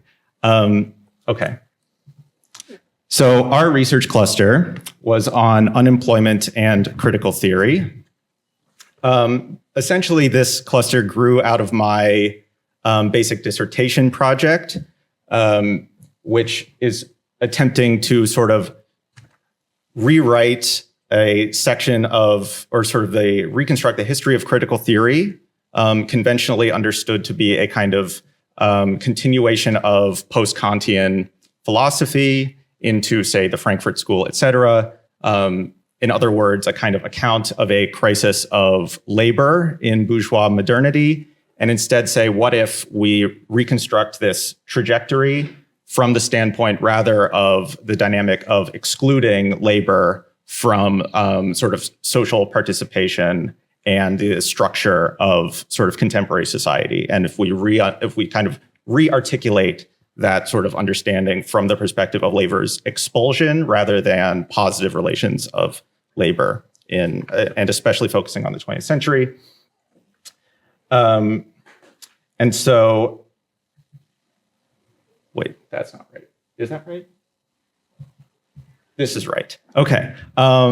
So essentially, while my dissertation explores this kind of broader trajectory, specifically with the case study of 20th century art and literature, I wanted to sort of use this cluster as a way to explore this more general theme with the specific projects of my wonderful undergraduate scholars, and then see how this kind of general theme might be able to bring together a kind of genuinely interdisciplinary sort of project and a more, test out the exact robustness of this account, right? Okay. So, what did we do? Our year was structured essentially around weekly meetings in which we alternated between roundtable discussions of these weekly readings and workshopping the original writing and research of each of the undergraduate researchers in this cluster, each of whom had their own disciplinary interest, which would be inflected in a different way by this general theme. And they will tell you more about that shortly. And so some of those texts, well, I should say for the first semester, this was basically, we dedicated ourselves to reconstructing a kind of general shared vocabulary of texts from the 19th and 20th centuries, hence these texts. We started with these sort of core foundational texts of modern post-Kantian philosophy and critical social theory, namely Marx and Marx's Capital and Hegel's Philosophy of Right. For time, I'm going to skip these quotes from them. But these would be the core texts that are generally understood as a kind of development of critical theory and modern social theory out of a focus on the rise of bourgeois labor as a kind of, both in a positive sense for Hegel and in a negative sense, right, for Marx, and to reinterpret them as actually texts that are about unemployment in a certain way. But then our main sort of project for the first semester was to focus on the Frankfurt School, the sort of inventors of the word critical theory, right? And when they invented it in the 30s, we were focusing on these underappreciated texts that show the interdisciplinary and empirical social research character of the Frankfurt School. And specifically, we were looking at a number of texts around this still untranslated in whole text, Authority in the Family, which is a series of sort of studies on the effects of Depression-era unemployment on the family and on family dynamics and psychological relationships, and also on sort of philosophy of the content of social relations in the case of Horkheimer.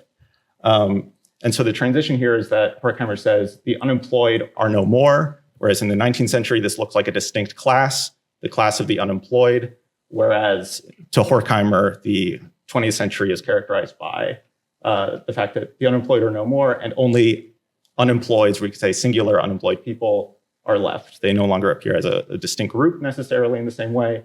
Poverty and unemployment are now organized. And so that's important to note that for the Frankfurt School, this sort of unemployment becomes the basis of a kind of ability to mediate empirical social research and some of the more conventional texts that we might recognize from the Frankfurt School, say like Adorno and Horkheimer's Culture Industry, or any of Walter Benjamin's essay on modern art, or things like this. And so we took a look at some of these more empirical findings from the Frankfurt School in the 30s that get extrapolated in social research like Mira Komarovsky's The Unemployed Man and His Family, and Marienthal, The Sociography of an Unemployed Community. And we were trying to think about the links between, oh no, really? This is terrible. Okay. Here, they're going to describe their research now. Hello, everyone. My name is Mia Aguilar, and I am a graduating senior in the Ethnic Studies Department. As an interdisciplinary major in an interdisciplinary study group, I was interested in seeing how unemployment studies could align with my research interest while I was learning from peers across different fields. Throughout this cluster, I became interested in building off existing rich literature focused on how day labor exists within broader conversations surrounding unemployment, surplus labor, and invisibility under capitalism. While I originally hoped to conduct interviews with day laborers and worker centers, ethnographic access and political precarity shifted my project towards questions of methodology. Moving forward, I hope to continue developing this research after graduating through volunteering with day labor centers and expanding its current literature review foundation. Thank you.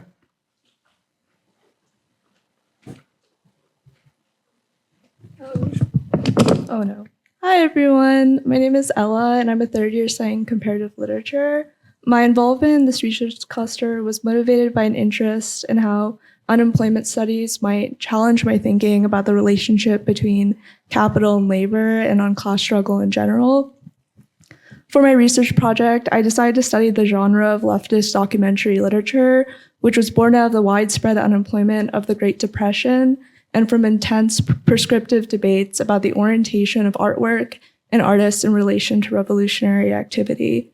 Using Muriel Rukeyser's 1938 documentary poetry collection, The Book of the Dead, which is about the Hawks Nest Tunnel industrial tragedy, as my object of study, I thought through questions of methodological difference between factual documentation and aesthetic abstraction and respect to establishing truth and critique about capitalist reality. Time for Jason to say 2 words. Hello, my name is Jason. I'm a graduating senior in the English department, and for my project, I studied utopian and dystopian literature in relationship to Frederick Jameson's notion that a utopian would be most adequately defined by full employment in a society. Thank you.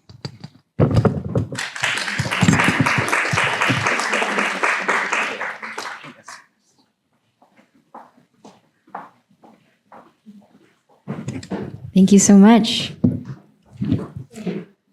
The next presentation is Exploring the Survival of Historically Black Schools Amid New Waves of School Closures. This one, because the graduate fellow, Janaya, can't make it today, we are going to be playing a video. Hi, everyone. My name is Janaya Banks, and I am presenting the work that Kiyomi and Dalia and I did around school survival and social cultural institutions. I apologize for not being able to make it in person. I had to have a medical procedure that was scheduled for today. This work was birthed out of looking at school closures, particularly in Oakland Unified School District. In 2021, 17 schools were slated to close in Oakland Unified School District that would have proportionally affected Black communities in this area. And subsequently, there were other schools in San Francisco, Denver, Memphis, Philadelphia, and just nearly every urban city you can imagine that announced a wave of school closures. So when thinking about why these school closures were happening and the impact that they were having, particularly in Black communities, we looked at this notion of Black community killing, which was coined by Jerome Morris, along with other scholars who work in this field, who discuss the way that school closings often disproportionately affect Black communities, but actually that they are part of a larger process of disenfranchisement for marginalized communities. So the school closures mark just typically the beginning of a push out or removal of these cultural communities. And this has been an ongoing process that has spanned well over decades and shows little improvement or outcomes for those communities that are affected. And in thinking about school closures, loss of social cultural communities, we thought about what happens when schools do survive, or what is the impact and meaning of schools that manage to get away from closures. What do we learn about power and protection, and what can be learned about institutional change or perseverance? And so we looked at two theoretical frames. One comes from organizational theory, and the other one comes from Black political theory. The first one saying that in order for an organization or institution to survive, there's some characteristics it has to embody. One of those being that there needs to be an internal motivation or management by the actors in that body. There's this higher moral obligation or sensibility or connection to that institution. And then in Black political theory, there are notions that Black citizens actually have this higher moral obligation or engagement or involvement or interest to prioritize the needs of the larger Black community over other political interests or beliefs. And in that way, they create these bonds. These bonds occur with churches. You might see them in barbershops. But Morris talks about these bonds being in schools, and that Black schools eventually become very, very embedded in the common Black life. And so they inhabit these institutions as mementos of their culture and work even harder to preserve them. And so with these in mind, we wondered what types of schools survive and what neighborhood features do they have, particularly how do historically Black communities organize to maintain their schools, and how have they argued for what are the characteristics of the school that contribute to a need for survival. An image here is one of the schools that we looked at, which is Dunbar High School in Washington, D.C. In addition to Dunbar, we looked at Oakland, and we looked at McClymonds High School. We looked at City College in Baltimore, Maryland, Samuel High School in Chicago, Illinois, and as I mentioned, Dunbar High School in Washington, D.C. As you can see, on average, these schools have spanned over 100 years. And we did a mixed methods approach to this. We did interviews with alumni, parents, students, staff. We did a survival analysis quantitative project to look at the characteristics or conditions that led to an increased likelihood of school survival. And we also started archival work looking into the documents and policies that supported these schools surviving. And so I'll briefly go through some of our findings. The first is that we found that schools with specialized programs were able to sustain, supported by both district and community interests. We found in our survival analysis model that schools that had specialized programs like magnet programs or alternative programs were able to have an increased rate of survival. And we also heard this from our interviews. In this quote, one person says, they went to Dunbar at the time because it was the only Black high school in DC that offered anything about computers. Back then, it was called data processing. And so that's why they went there. And after a long time, that's what they do now. They ended up in IT. So they selected into the school because of its specialty. And that school also prepared them for college life. Our second finding is that schools were deeply embedded in the community and crossed boundaries with other local organizations and city resources to build a symbiotic relationship. I won't read all of the quotes, but this one in the middle really stands out, saying that Dunbar was a part of the community before I even got to the school, because when band practice came about, we didn't even stay inside the school. We literally got real practice and went out into the streets. the whole neighborhood would come out, old folks, young folks, teenagers, and the little kids. And so here are some images of school events that are embedded in local park and recreational centers. At the bottom, there is a school event that is happening at the local casino that we attended. There also were times where sporting events would happen at NFL stadiums or college stadiums. And so there was this really symbiotic relationship between other spaces in the cities. Our next finding was that school community members reinforced a deep sense of legacy and history and discussed the ways that the health of the school was directly tied to the health of the community, going back to that notion of Black community killing and perseverance. And so at the bottom, you'll see the survival analysis model showing that an increased amount of residents who have lived in the area for more than 40 years indicated a decreased rate of school closure. And so it contributed to school survival overall. And here on the right, you'll see this acknowledgement. One of the high schools, which was Baltimore City College, actually worked to get a city landmark. The neighborhood and the homeowners association worked together to get a designated historical landmark, because with this landmark, the school itself, the school building, couldn't close down. And then our last finding for this presentation is that beyond typical PTAs, school councils, school community members created organizations and networks to reinforce their school and Black community practices. And so what you'll see here is a archival paper from a teacher, Louise Hubbard, who attended Dunbar High School. This teacher also had multiple siblings that attended Dunbar High School, went to the local historically Black university, which was Howard University. And then after that, Howard got a teaching degree to go back and teach at Dunbar. And so this was a common process you would see even now. Recently, the new principal that was named at City College is actually a former coach, former teacher, and alumni, so also attended City College. So there's this very cyclical nature of legacy and history.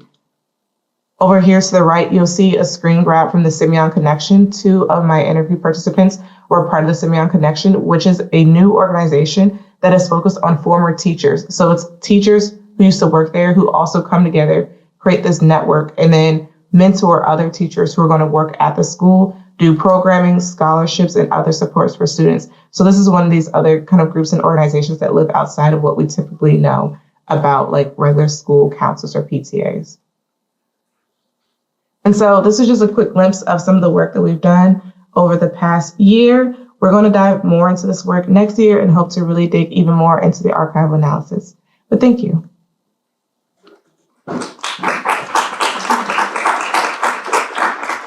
I'm very happy to introduce the next presentation by actually one of our undergraduate scholars, developing infrastructure to improve accessibility of available resources for the first generation underrepresented students.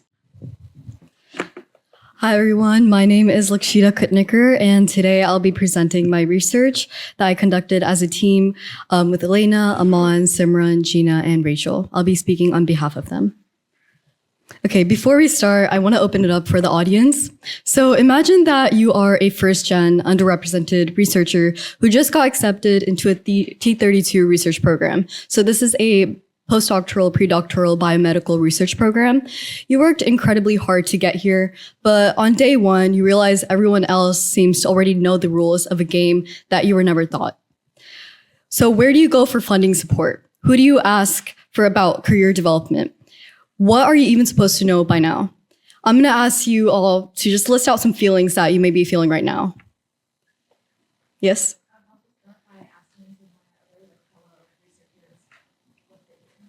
Yeah. Any others? Any feelings that you might be going through? Frustration. Mm-hmm. Scared. Yeah. Yes? I would be questioning whether I fit in this program or not. Exactly. And that's why historically there's been so many lower rates of people, first-gen underrepresented students actually making it through these programs. Okay, a little bit of background. So academic institutions often believe that they have adequate support systems in place, but the research tells us a different story for first-gen and underrepresented students.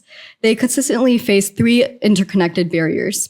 First is a limited familiarity with the hidden curriculum. So that is basically the unwritten rules and norms of academic life that many students have to absorb almost automatically. So this is like how to ask your PI for help, or how to advocate for yourself to get your name on a publication.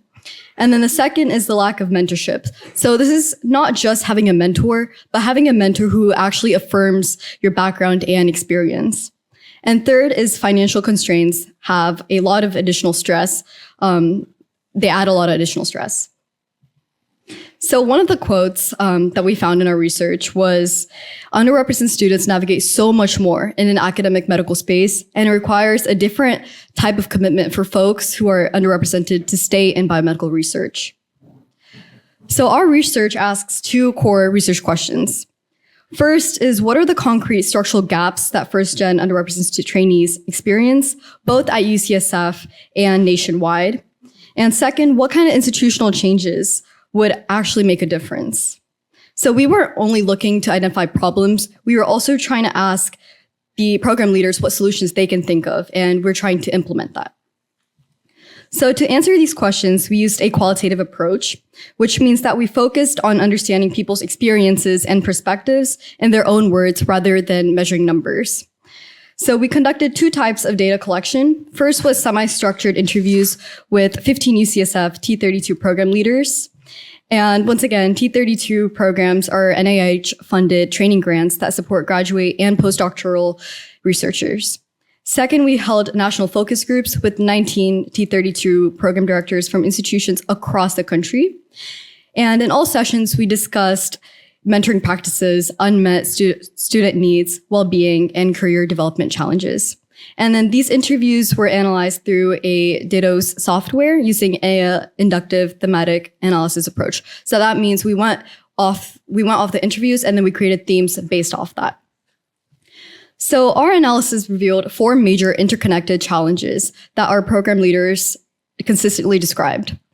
It was lack of exposure, fragmented and opaque administrative systems, difficulty understanding the hidden curriculum, and outreach practices that overlook students' cultural context.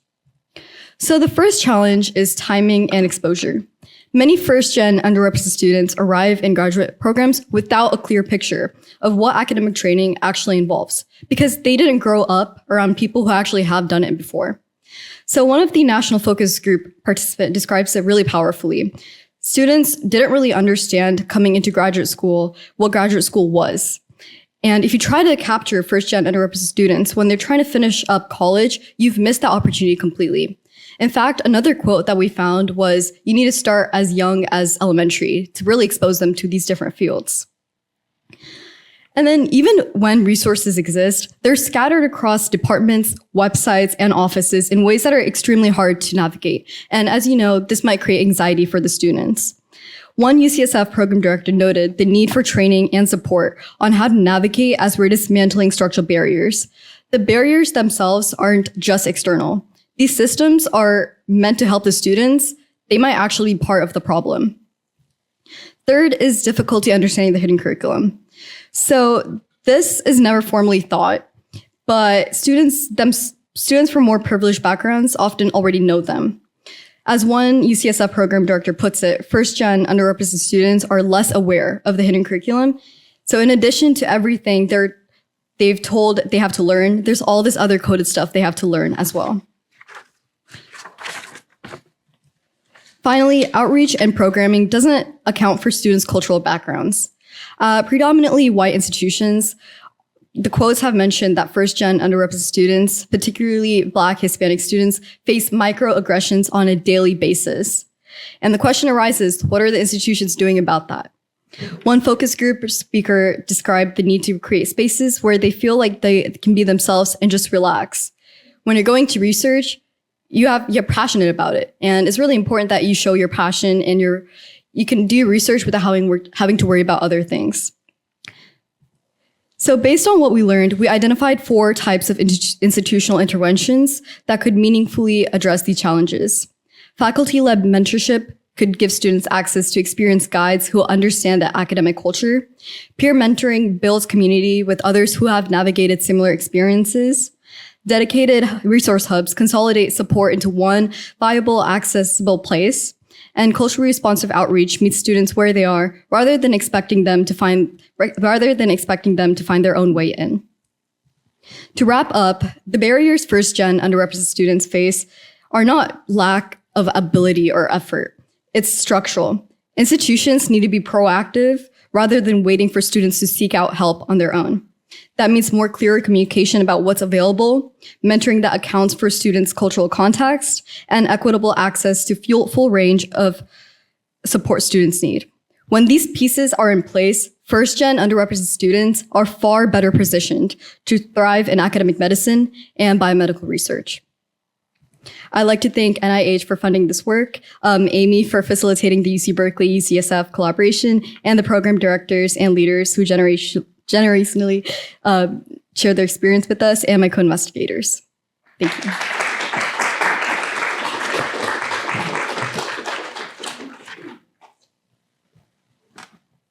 Okay, lovely. So now we have a chance to ask questions to the presenters who have gone so far.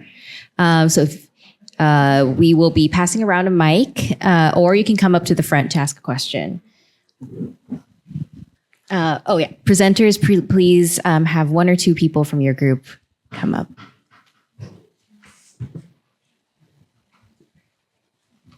Anyone have a question?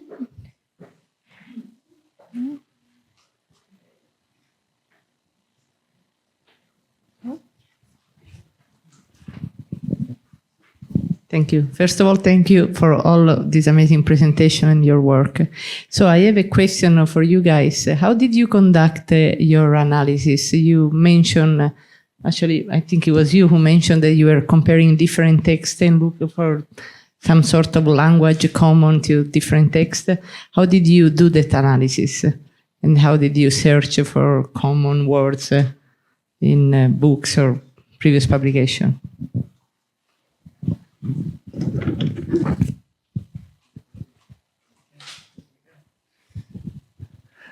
Hi, thanks for the question. The majority of our analysis of these texts was done in a group situation where we would read them independently, annotate them, and then come together and discuss them for at length, sometimes like 90 minutes to 2 hours, and develop kind of a communal like synthesis of what we felt like were the key takeaways from these texts, and then start to build kind of a shared lexicon that we would move forward to apply the further readings of future texts. Because we largely read in a chronological way in which philosophical ideas were kind of compounding over time, ranging from like starting with like Marx and Hegel and then moving on into the Frankfurt School and then into the later 20th century. Thank you. Just a follow-up question. Do you think there will be some value if in continuing this research, you guys will be paired with some computer science student who would help you to, maybe to use to develop some ML program to search for common text and so on? Do you think it will be helpful or not? I'm thinking now as a scientist, as a physicist, so maybe it's not relevant to you guys. I think it definitely could be helpful. I think that there tends to be a divide between the humanities and the computer sciences. And so if there was a good matching between someone with that skill set who was also willing to read the text in a deep way, I think it could be very helpful because that's not a skill set that some of us from like an English background come in with. We have time for a few more questions.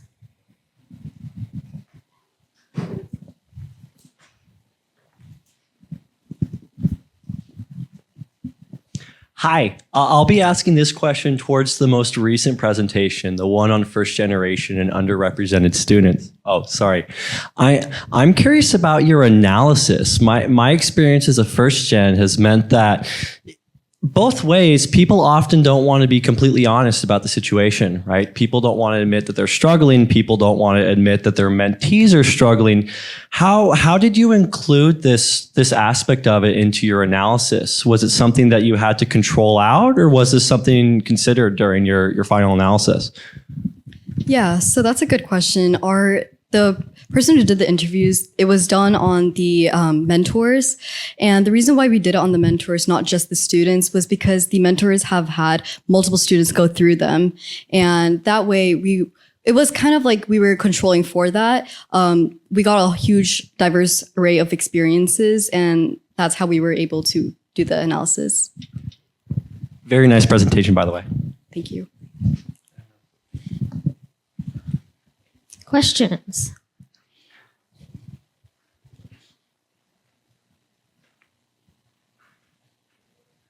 I can ask you a question about the unemployment and the critical theory. I was interested about the connection between the two, and I would like to know if you think, thank you, if you think there is a value in the way we prepare in the university, we prepare the next generation of students with this, critical theory, thinking also further for what happens when they go beyond Berkeley or in general, after, they graduate.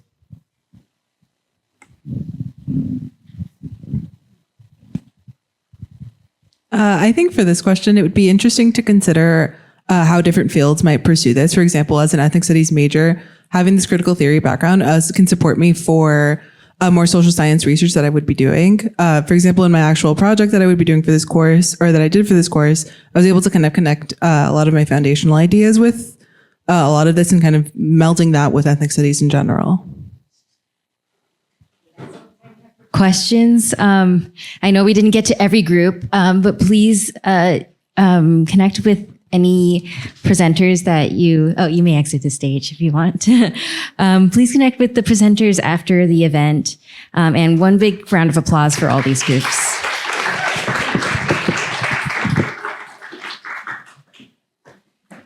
All right. Moving on to some nanoscience. I think, sorry, I'm not familiar. Synthesis of single crystal thin films using MBE and characterization using diffraction techniques. I'll let you all pronounce those words much better than I. Thank you.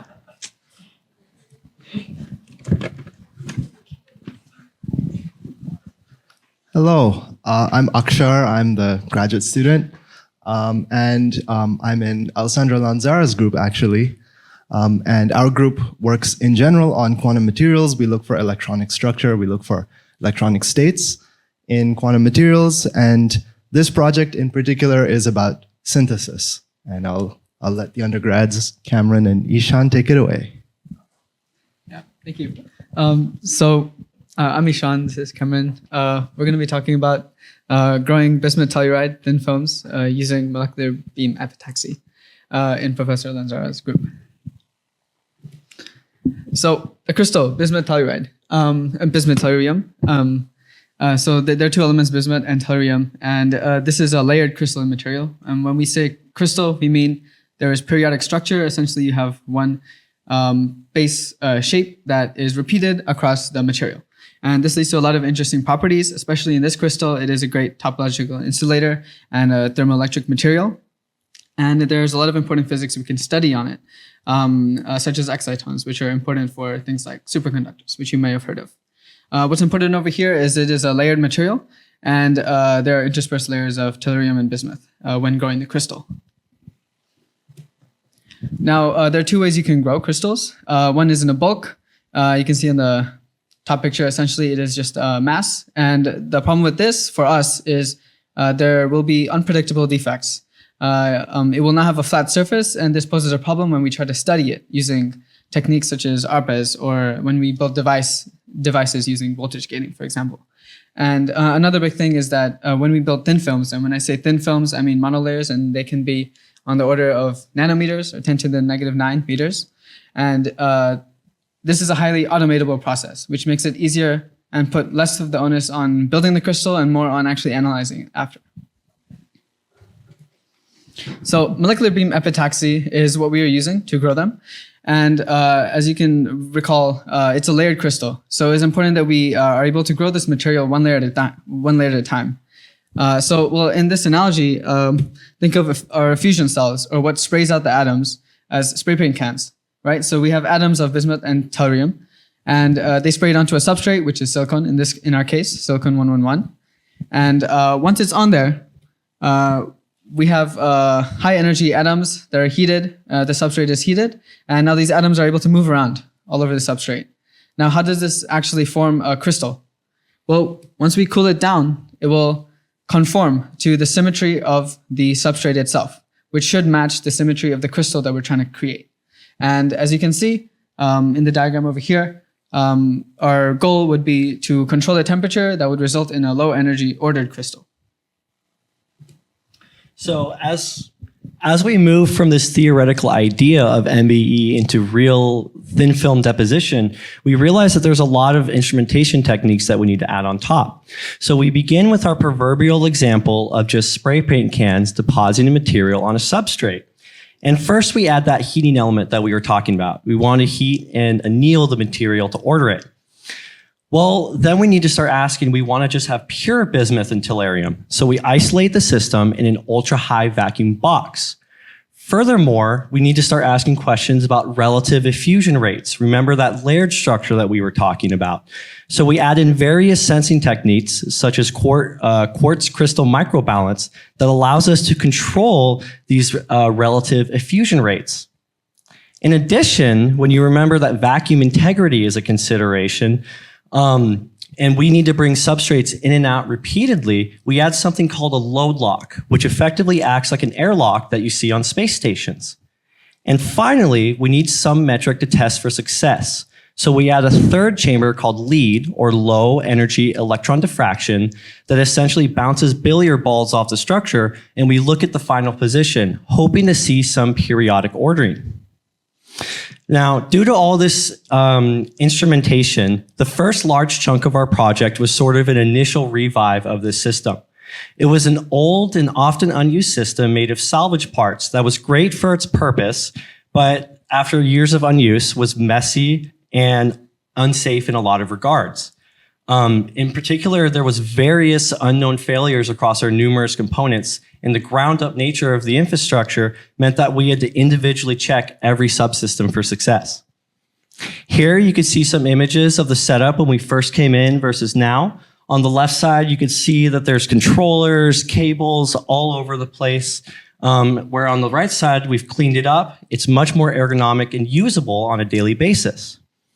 And here you can see some evident success of our MBE and LEAD subsystems. On the left side, what you're looking at is you're looking at a substrate that we did deposition on. And I want to point out this straight, thin line of discoloration. This is actually the line that our clamping material was on top of. So by observing that there is some color change, we could deduce that deposition did occur. Furthermore, on the right side, this is an output of the LEAD system, which not only verifies that it works, vacuum integrity is back, but we see this beautiful hexagonal symmetry arise in the white dots, the diffraction pattern. And when we compare it to some industry standards from people who have more experience than us, we see that we're actually getting right around where we want to be.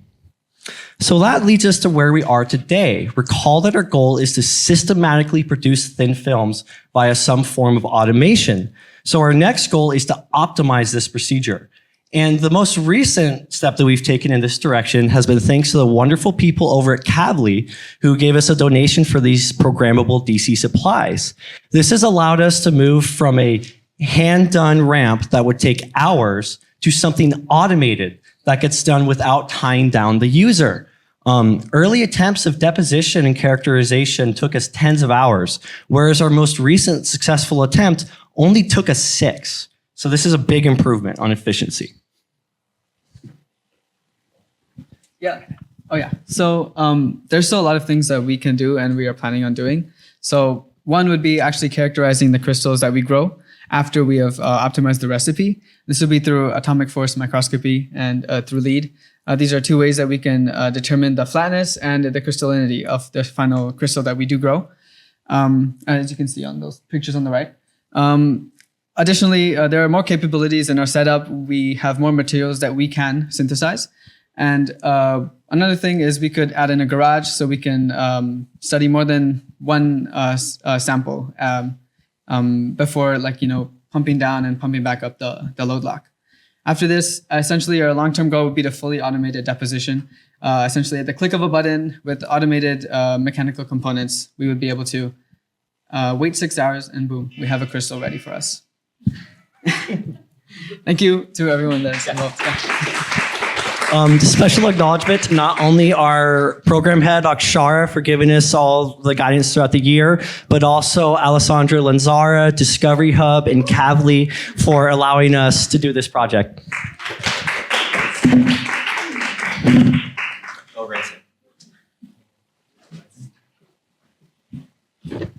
Thank you so much. Okay, moving on to our next presentation, novel and repurposed hardware for spectral computation. Please make your way up here.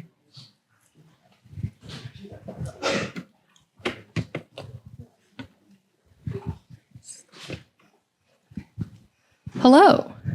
I'm Jamie. I'm the grad student fellow on this project. I'm a third year PhD in EECS, and my name is Tyler Ferraro. I'm an undergrad in chemical engineering.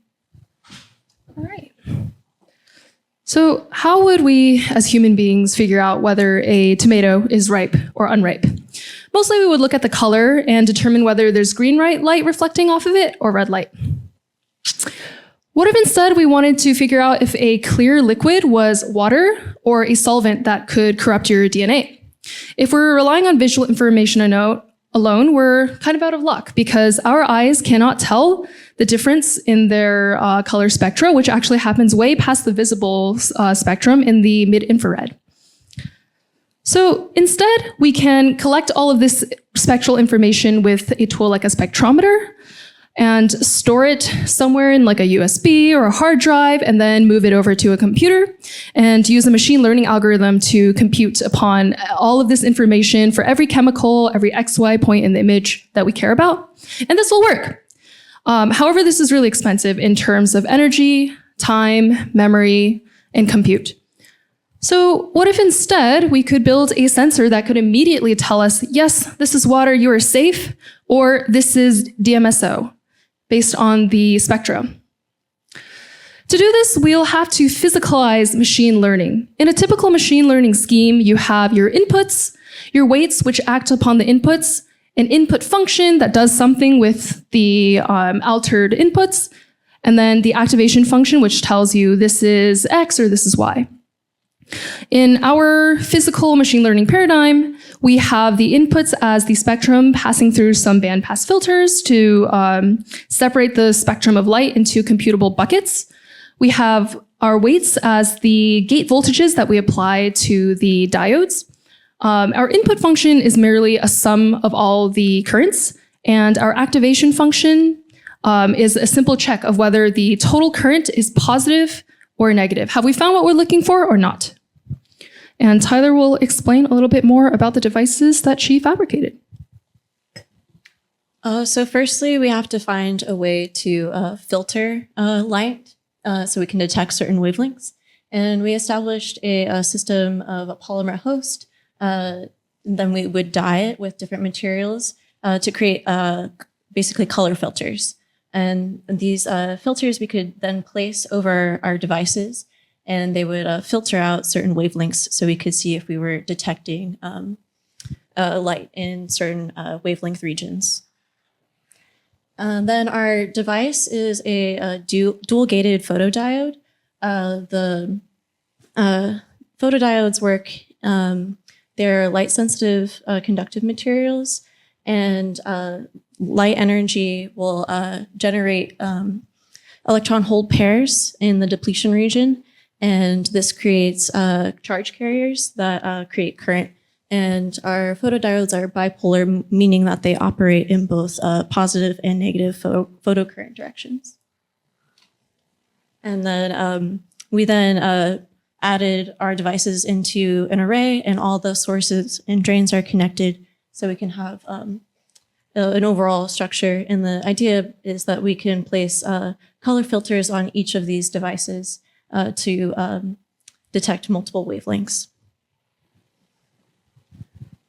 And at the end of the day, this is actually not this device, but a previous generation that could interact with mid-infrared. We can put a bunch of chemicals in front of these devices, shine some light through, and the devices will sum up the currents and be able to identify, for example, glycerin over silicone oil, many different kinds of clear liquids. Yeah. So fabrication kind of sucks. It's really hard. And not everybody wants to spend years and years developing devices. So another way to approach this whole paradigm of spectral computation is to take devices that companies are already out there selling. And Simon worked heavily on this part. Unfortunately, he couldn't be here today due to a scheduling conflict. So I will do this part for him. It turns out there's a kind of device called a time of flight camera. These are commercially made, and they typically tell you like what's in front of you and how far away it is by shining some infrared light out of the camera and then receiving that light back once it bounces off of some object of interest. And then when the light comes back, there's going to be a phase difference compared to the light that's emitted. And from that phase difference, we can pull the distance out. So for every pixel, we pulse the light and we can bucket the phase differences into 4 or more phase difference memory items. So we bought this using the generous funds from the Discovery Program, the Espros ITOF camera. And we took out the infrared LEDs. We built a structure with our own LEDs, currently RGB, could extend it to infrared in the future, so that we're no longer looking at depth from the differences in phase of the same color, but pulsing different colored LEDs at different times in some like large period to look at the amounts that return in different colors. And then the second part we hijacked is we took out the internal clock. We attached the whole system to a function generator. And instead of every, at the beginning of the period, if it comes back the same, then it's 1 meter away. If 1/4 period later, we get some light back, that means the object it bounces off is 2 meters away. We pulse red, green, blue, infrared, and if the red light comes back at the beginning of the period, we know there's red light, and if it's at the quarter of the period, we know there is some green in the thing that we're looking at.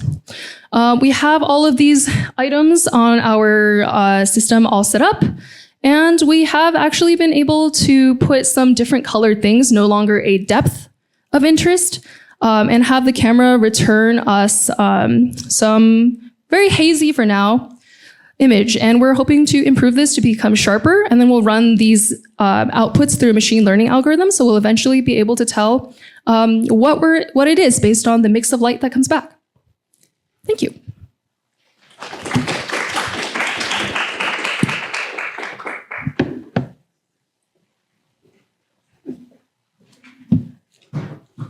Next, we have a nice big group, developing computational tools for space biology research.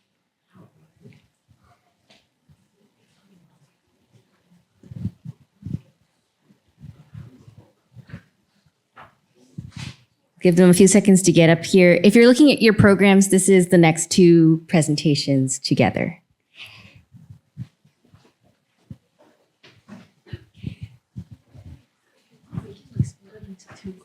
Half of us here, half of us there.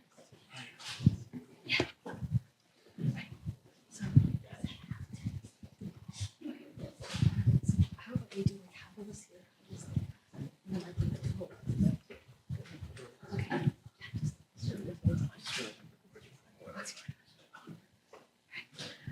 Okay, hi everybody. My name is Lean. I'm a PhD candidate in bioengineering, and hi everyone, my name is Rishal. I'm a master's student in chemical engineering.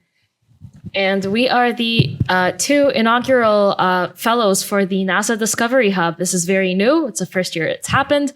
And Rishal and I kind of ran it as a team. And so this is why we have a super big boy presentation. We are very excited to share our work with you all. So how about we let our team introduce themselves? Hello, I'm Shashwat. I'm a first-year EECS major. I'm Sid. I'm also a first-year EECS major. I'm Christian. I'm a first-year mechanical engineering major. I'm Aaron, and I'm a second-year MCB major. I'm Ivana. I'm a junior in applied math. Hi, I'm a junior in applied math and CS. My name is Yashazvi. All right, so let's begin. Oh, sorry. So for the purpose of our project, we focused only on the mouse studies because they're the most abundant on OSDR and good analogs for human biology. OSDR is pretty much where they just store all the data from their space missions. The challenge we noticed is that OSDR might be complicated for users to navigate, specifically to identify mouse data sets that can be used to answer specific questions like what mice do we have data from, different organs from, what organs do we have different data types from. And because of this, our goal was to create a cohesive data analysis ecosystem to allow users to identify useful mouse data sets on OSDR and analyze them to understand how spaceflight affects mouse biology. This culminated into 3 projects: the metadata navigator, the automated machine learning and OSDR data, and then the cross-species transformer model. Okay, so now we're going to talk about Project 1. First, an introduction to OSDR. So NASA has an online database that has space biology data. It's basically, it has data from experiments conducted in space or under space flight-like conditions. It has experiments on organisms like mice, fruit flies, and bacteria. And there's different types of output data like RNA sequencing, DNA methylation, behavioral assays, and imaging. So OSDR is accessible to anyone, and these methods are used, these data sets are used in AI or machine learning projects to better understand spaceflight, the effect of spaceflight on biological levels. And people can use these data sets to publish research on them. There's a special focus on mouse biology, which is conducted in rodent research missions. So we have an example of OSD 511. This is basically a mouse experiment that was basically where young and old mice were sent to space or kept on Earth. And then afterwards, there was genome transcription profiling or RNA sequencing that was performed on their mammary glands. And that's just an overview and an example of what OSDR is. An important note is that one mouse can be in multiple OSDs. Okay, so now for Project 1, the metadata navigator. So as we talked about, there's a lot of data sets in the OSDR. So about 1,139 unique mice, of which 276 went to space, and the others were ground or control. There's 44 distinct body sites or tissues, and more than 10 surveying techniques. So with this, we know that it's hard for a scientist to find an exact data set and to basically find that data set to answer a research question. With that goal or with that problem, we had a goal to increase efficiency in navigating NASA's OSDR data, basically making the process a lot more faster and organized. So what we did is we built an easy-to-use tool for querying NASA OSDR data through a simple set of requests. What this means is that users can actually, instead of going through many pages to find information, they can just ask for information based on information like species, organ, and assay types. So on the right is an example of the output our tool can produce. Basically, it shows the samples available for different types of organs and tissues. The reason why this is important is so that scientists or researchers can see what data exists and where the most data exists in these data sets. So for an example, if a researcher wants to look at liver sample or the liver's response to spaceflight, they can see that liver samples are available and then compare that to other tissues and organs available. So this is kind of the code design we went with. There are 2 specific modes a user can use when interacting with our tool. So our mode 1 is when a user has a specific mission or OSD number in mind. That just goes and sends a web request with that specific ID to the OSDR API, which is the primary API we use. And basically that's just returns a data set, and we just write that data set to a clean CSV file. Mode 2, as Ivana was describing, is the human forward request system. So an example of that would be if you want data from a specific organ. So this queries the database for multiple results based on the input parameters. Then it runs that data through a series of processing functions and finally writes it to a data set as well. So here we have 2 examples of the human forward, and after choosing, you can see we have a list of organs and the missions associated with them. And this is an example of a code output. So this is kind of complicated line, but basically all it's saying is we're running our file, we're specifying the OSD mission RR1, and then we specify which file we're going to write that to. So in this case, it would be output/ranking/mouse ranking RR1.csv. And you can see it shows the progress of it basically downloading all the OSDs from the API. Okay, so this first table you'll get as an output. That's the mouse metadata table. It'll tell you the mouse IDs, what OSDs and missions they're a part of, when the metadata was pulled, and what organs are represented, and what the assays are done on each organ. We also rank the mice by informativeness, which favors mice with many organs and what many assays done on them. And then we also produce a table of the sample metadata. A sample generally represents one organ from the mouse and thus is usually in one study or OSD. For each sample, we provide details about the mouse it came from, sex, age, and whether it went to space or not, and what assays were done on that sample. Based on the assay subtype, you can also navigate to a third table that contains details about each assay.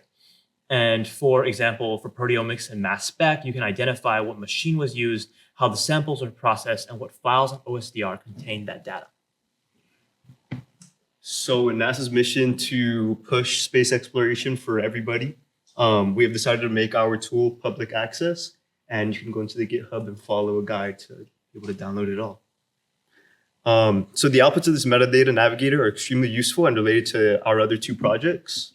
For example, it helps machine learning researchers identify structured data for training ML models and helps biologists search for the right data sets for their analysis, for which they can use for Project 2, our automated ML pipeline. And as for Project 3, it can help users identify organ-specific gene expressions, data from mice in space, and use the foundation model to see how spaceflight likely affects the same organs in humans. And in the future, we hope to integrate all of these into a graphical interface. So instead of typing code on a terminal, you can just click a few buttons on a really pretty screen. So now we're on to Project 2, which is automated machine learning. So Dr. James Costello, one of our mentors, and his team at NASA Ames identified that there's an amazing possibility to mine data in these OSDR data sets. And so they developed a machine learning pipeline that could be implemented in these different mouse data sets. For example, in this paper, they published the pipeline they used to predict whether a mouse was in space or on Earth, or is old or young, based on its gene expression data from OSD 511. Then, based on those genes used in the classifying algorithm, they used a tool called GSEA, which is Gene Set Enrichment Analysis, that identifies what biological pathways are associated with age or spaceflight response.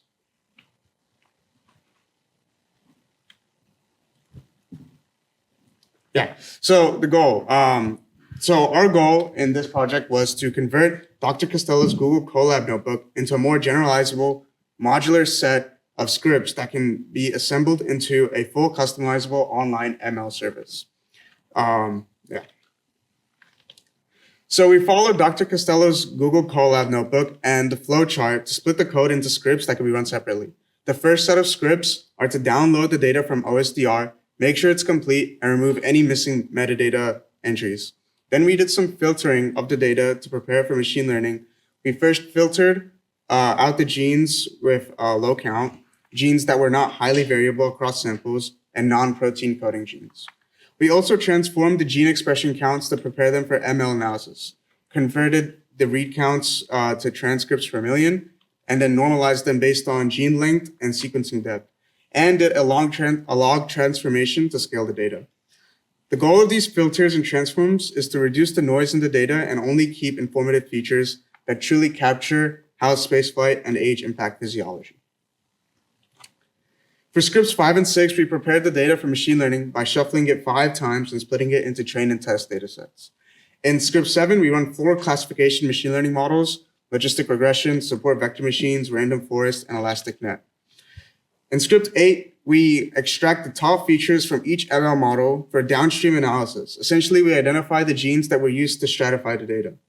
In script 9, we evaluate the machine learning model's mathematical performance in predicting space versus ground and young versus old, using industry standard metrics like precision and recall. And in script 10, we take the significant gene feature list and run them through the gene set enrichment analysis to identify which biological pathways are associated with spaceflight or age. Yeah, so as a proof of concept, we replicated what like Dr. Castelletto did with the paper, but we were using our own script. And in this case, we ran one test of spaceflight versus ground for OSD 511. We identified that spaceflight mice see enrichment in pathways that protect against oxidative stress. Like, for example, we see glutathione metabolism. And since mice are exposed to cosmic rays in space, which causes an increase in reactive oxygen species and cellular damage.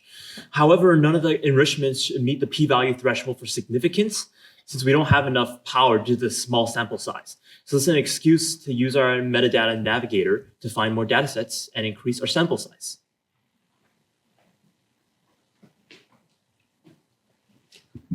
So for project 3, we were working with a type of machine learning model called a transformer model, which was originally developed by BioHub. What makes this model special is that it can learn gene expression patterns across multiple species at once, allowing it to identify patterns that are conserved across evolution. So our specific use case is that we have mouse gene expression data from NASA's OSDR, and the goal is to fine-tune this data, foundation model on that mouse data, and then use what it learns to understand how spaceflight affects humans, essentially using mice as a biological bridge to human biology. So the implementation was designed by Dr. Walter Alvarado, and he built the transformer model trained on both mouse and human RNA sequencing data. The workflow has two main phases. First, we pre-train a foundation model using the ArchS4 dataset from Mayan Lab at Mount Sinai. It's a massive collection of publicly available RNA sequencing data from both humans and mice. Then, before we can fine-tune on NASA OSDR data, we need to reprocess it because NASA OSDR uses exact gene transcript quantification, while ArchS4 uses approximate quantification. So we had to make sure that the data is compatible, and we did this through Dr. Butler's adapted pipeline. And in terms, in terms of what we concretely accomplished, we got Dr. Alvarado's transformer model set up and running on Savio, which is UC Berkeley's high computing cluster. And we also reprocessed 4 OSDR data sets using Dr. Butler's Callisto-based pipeline, which is OSD 47, OSD 104, OSD 202, and OSD 244, and all of which are mouse RNA sequence data sets. This gave us hands-on experience with how fast approximate RNA sequencing quantification works. Ideally, with more time, we would have loved to go all the way and actually train and fine-tune the transformer model on this data, but setting up the infrastructure and processing the data sets was a meaningful and necessary foundation for that next step. And we look forward to combining Project 1 and Project 3. And yeah, that would be the future goal. Okay. So all in all, to close, basically wanted to make an online infrastructure that, online infrastructure that helps all these projects be one connected system where users can basically find find metadata or find exact data sets they need, use the machine learning algorithms to analyze the data, and then finally use that AI foundation model that we talked on Project 3 to essentially use those predictions for future research.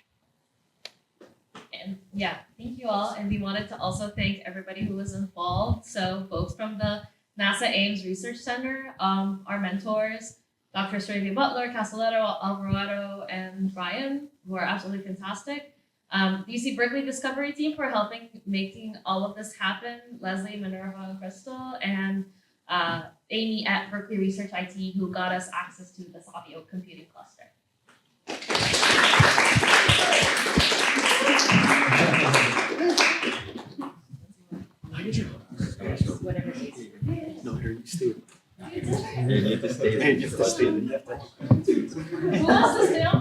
A couple of you should stay on for questions. And for the other two groups, Akshar's and Jamie's group, please send 1 or 2 people up for questions.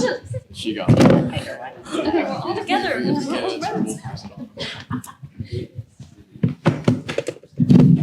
Distribute these mics. Anyone want to start us off as our folks get up on stage?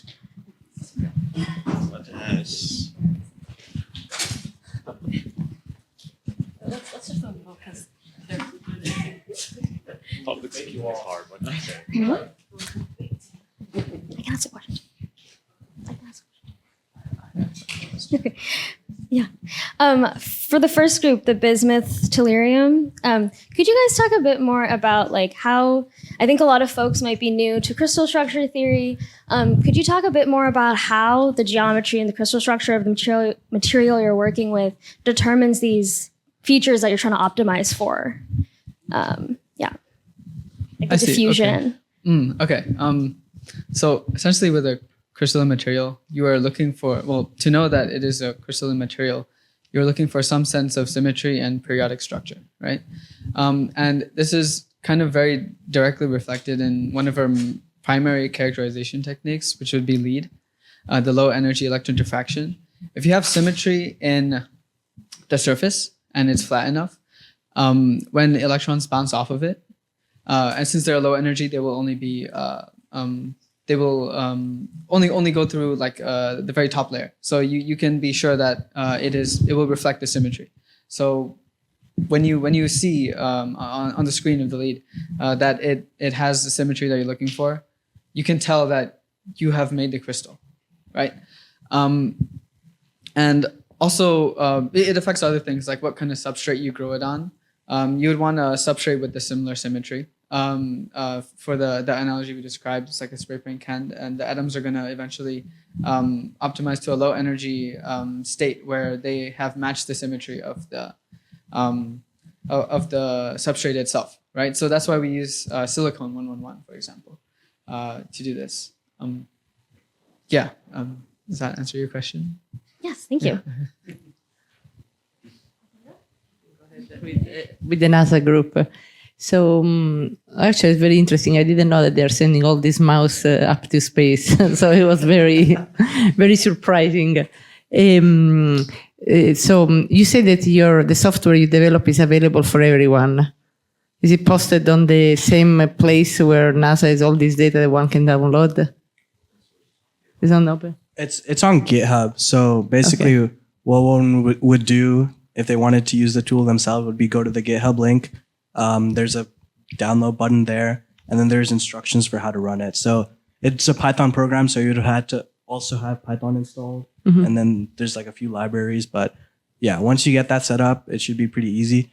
I think we kind of talked about this, but like if you kind of have any familiarity with like running any software, it's like really easy to set up. But if you don't, it's kind of, there's a little bit of barrier. So if we do like a graphical user interface, it would be like no barrier. So.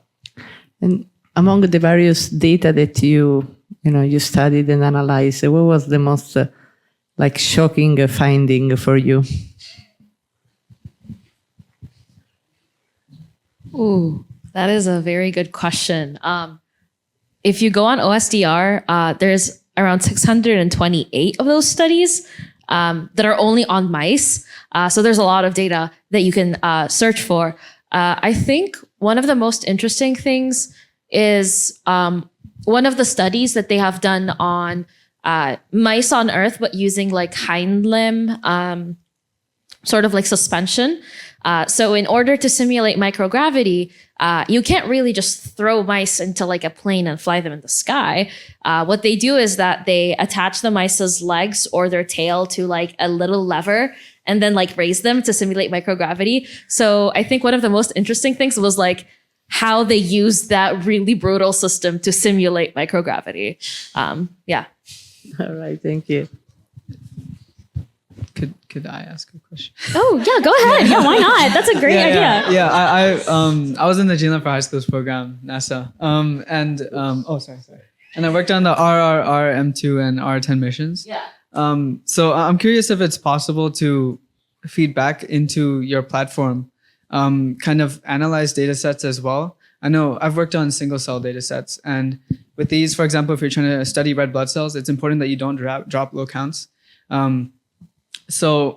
Especially things like exceptions like that, especially with a single cell data set, actually, there's so many different things you can study, and it's just so much more robust than like a simple RNA-seq one. So I'm wondering if there's a way for like researchers that have worked on these to like feedback their I guess, pre-processed data sets that are optimized for the specific things that they're studying, and then kind of include that in the metadata for the ML program to learn from how to maybe help people pre-process them on its own so that they don't have to do that. Well, I think it's certainly possible. We'd still have to like check the metadata tables to make sure it goes into our program. So we'd probably put it through some cleaning scripts. We look at it beforehand, but I definitely think it's doable. As for not dropping low counts, I think that'll just be case by case. We'll take a look at where it's important to not drop low counts. So yeah, I think it's definitely possible. Any questions from the audience? Okay, I think Alessandra has one more. So for the third group, so is the camera you guys have, the work you have done is fascinating. Can you tell me a little bit more, how do you envision to use that camera? And if there is a use like, one day for, I want to use it, what could be an immediate application? Yeah, so a lot of, we've done some testing on this, but when we talk about this to folks outside the group, we often talk about precision agriculture.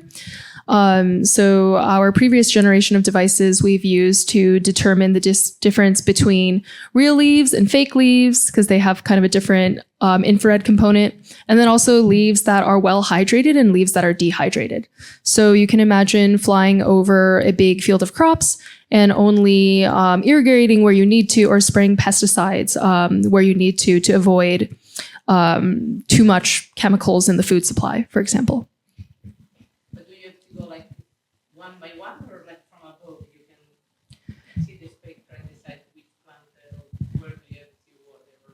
So I guess that would depend on how close you fly to the plants. We have actually performed some spectral learning on existing crop field data sets from Salinas, actually, from nearby. And that's more of a very high in the sky from a plane. So it's looking more at the field as an aggregate. All right, that's all the time we have for questions, but let's give a big round of applause for these three groups.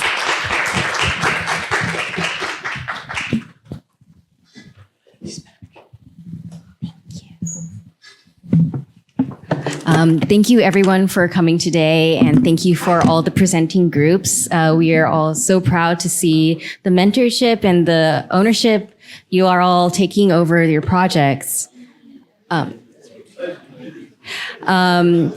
Please don't forget to vote for your favorite presentation. You can find a QR code on the back of your name badge and outside. And also on that link tree, there's your end of year surveys. Please fill out those end of year surveys. Like I think Leslie was saying, this helps us be able to do more of this because it helps us demonstrate impact and get more funding for the program. So fill out your end of year surveys. Thanks again for coming. This was a really wonderful gathering.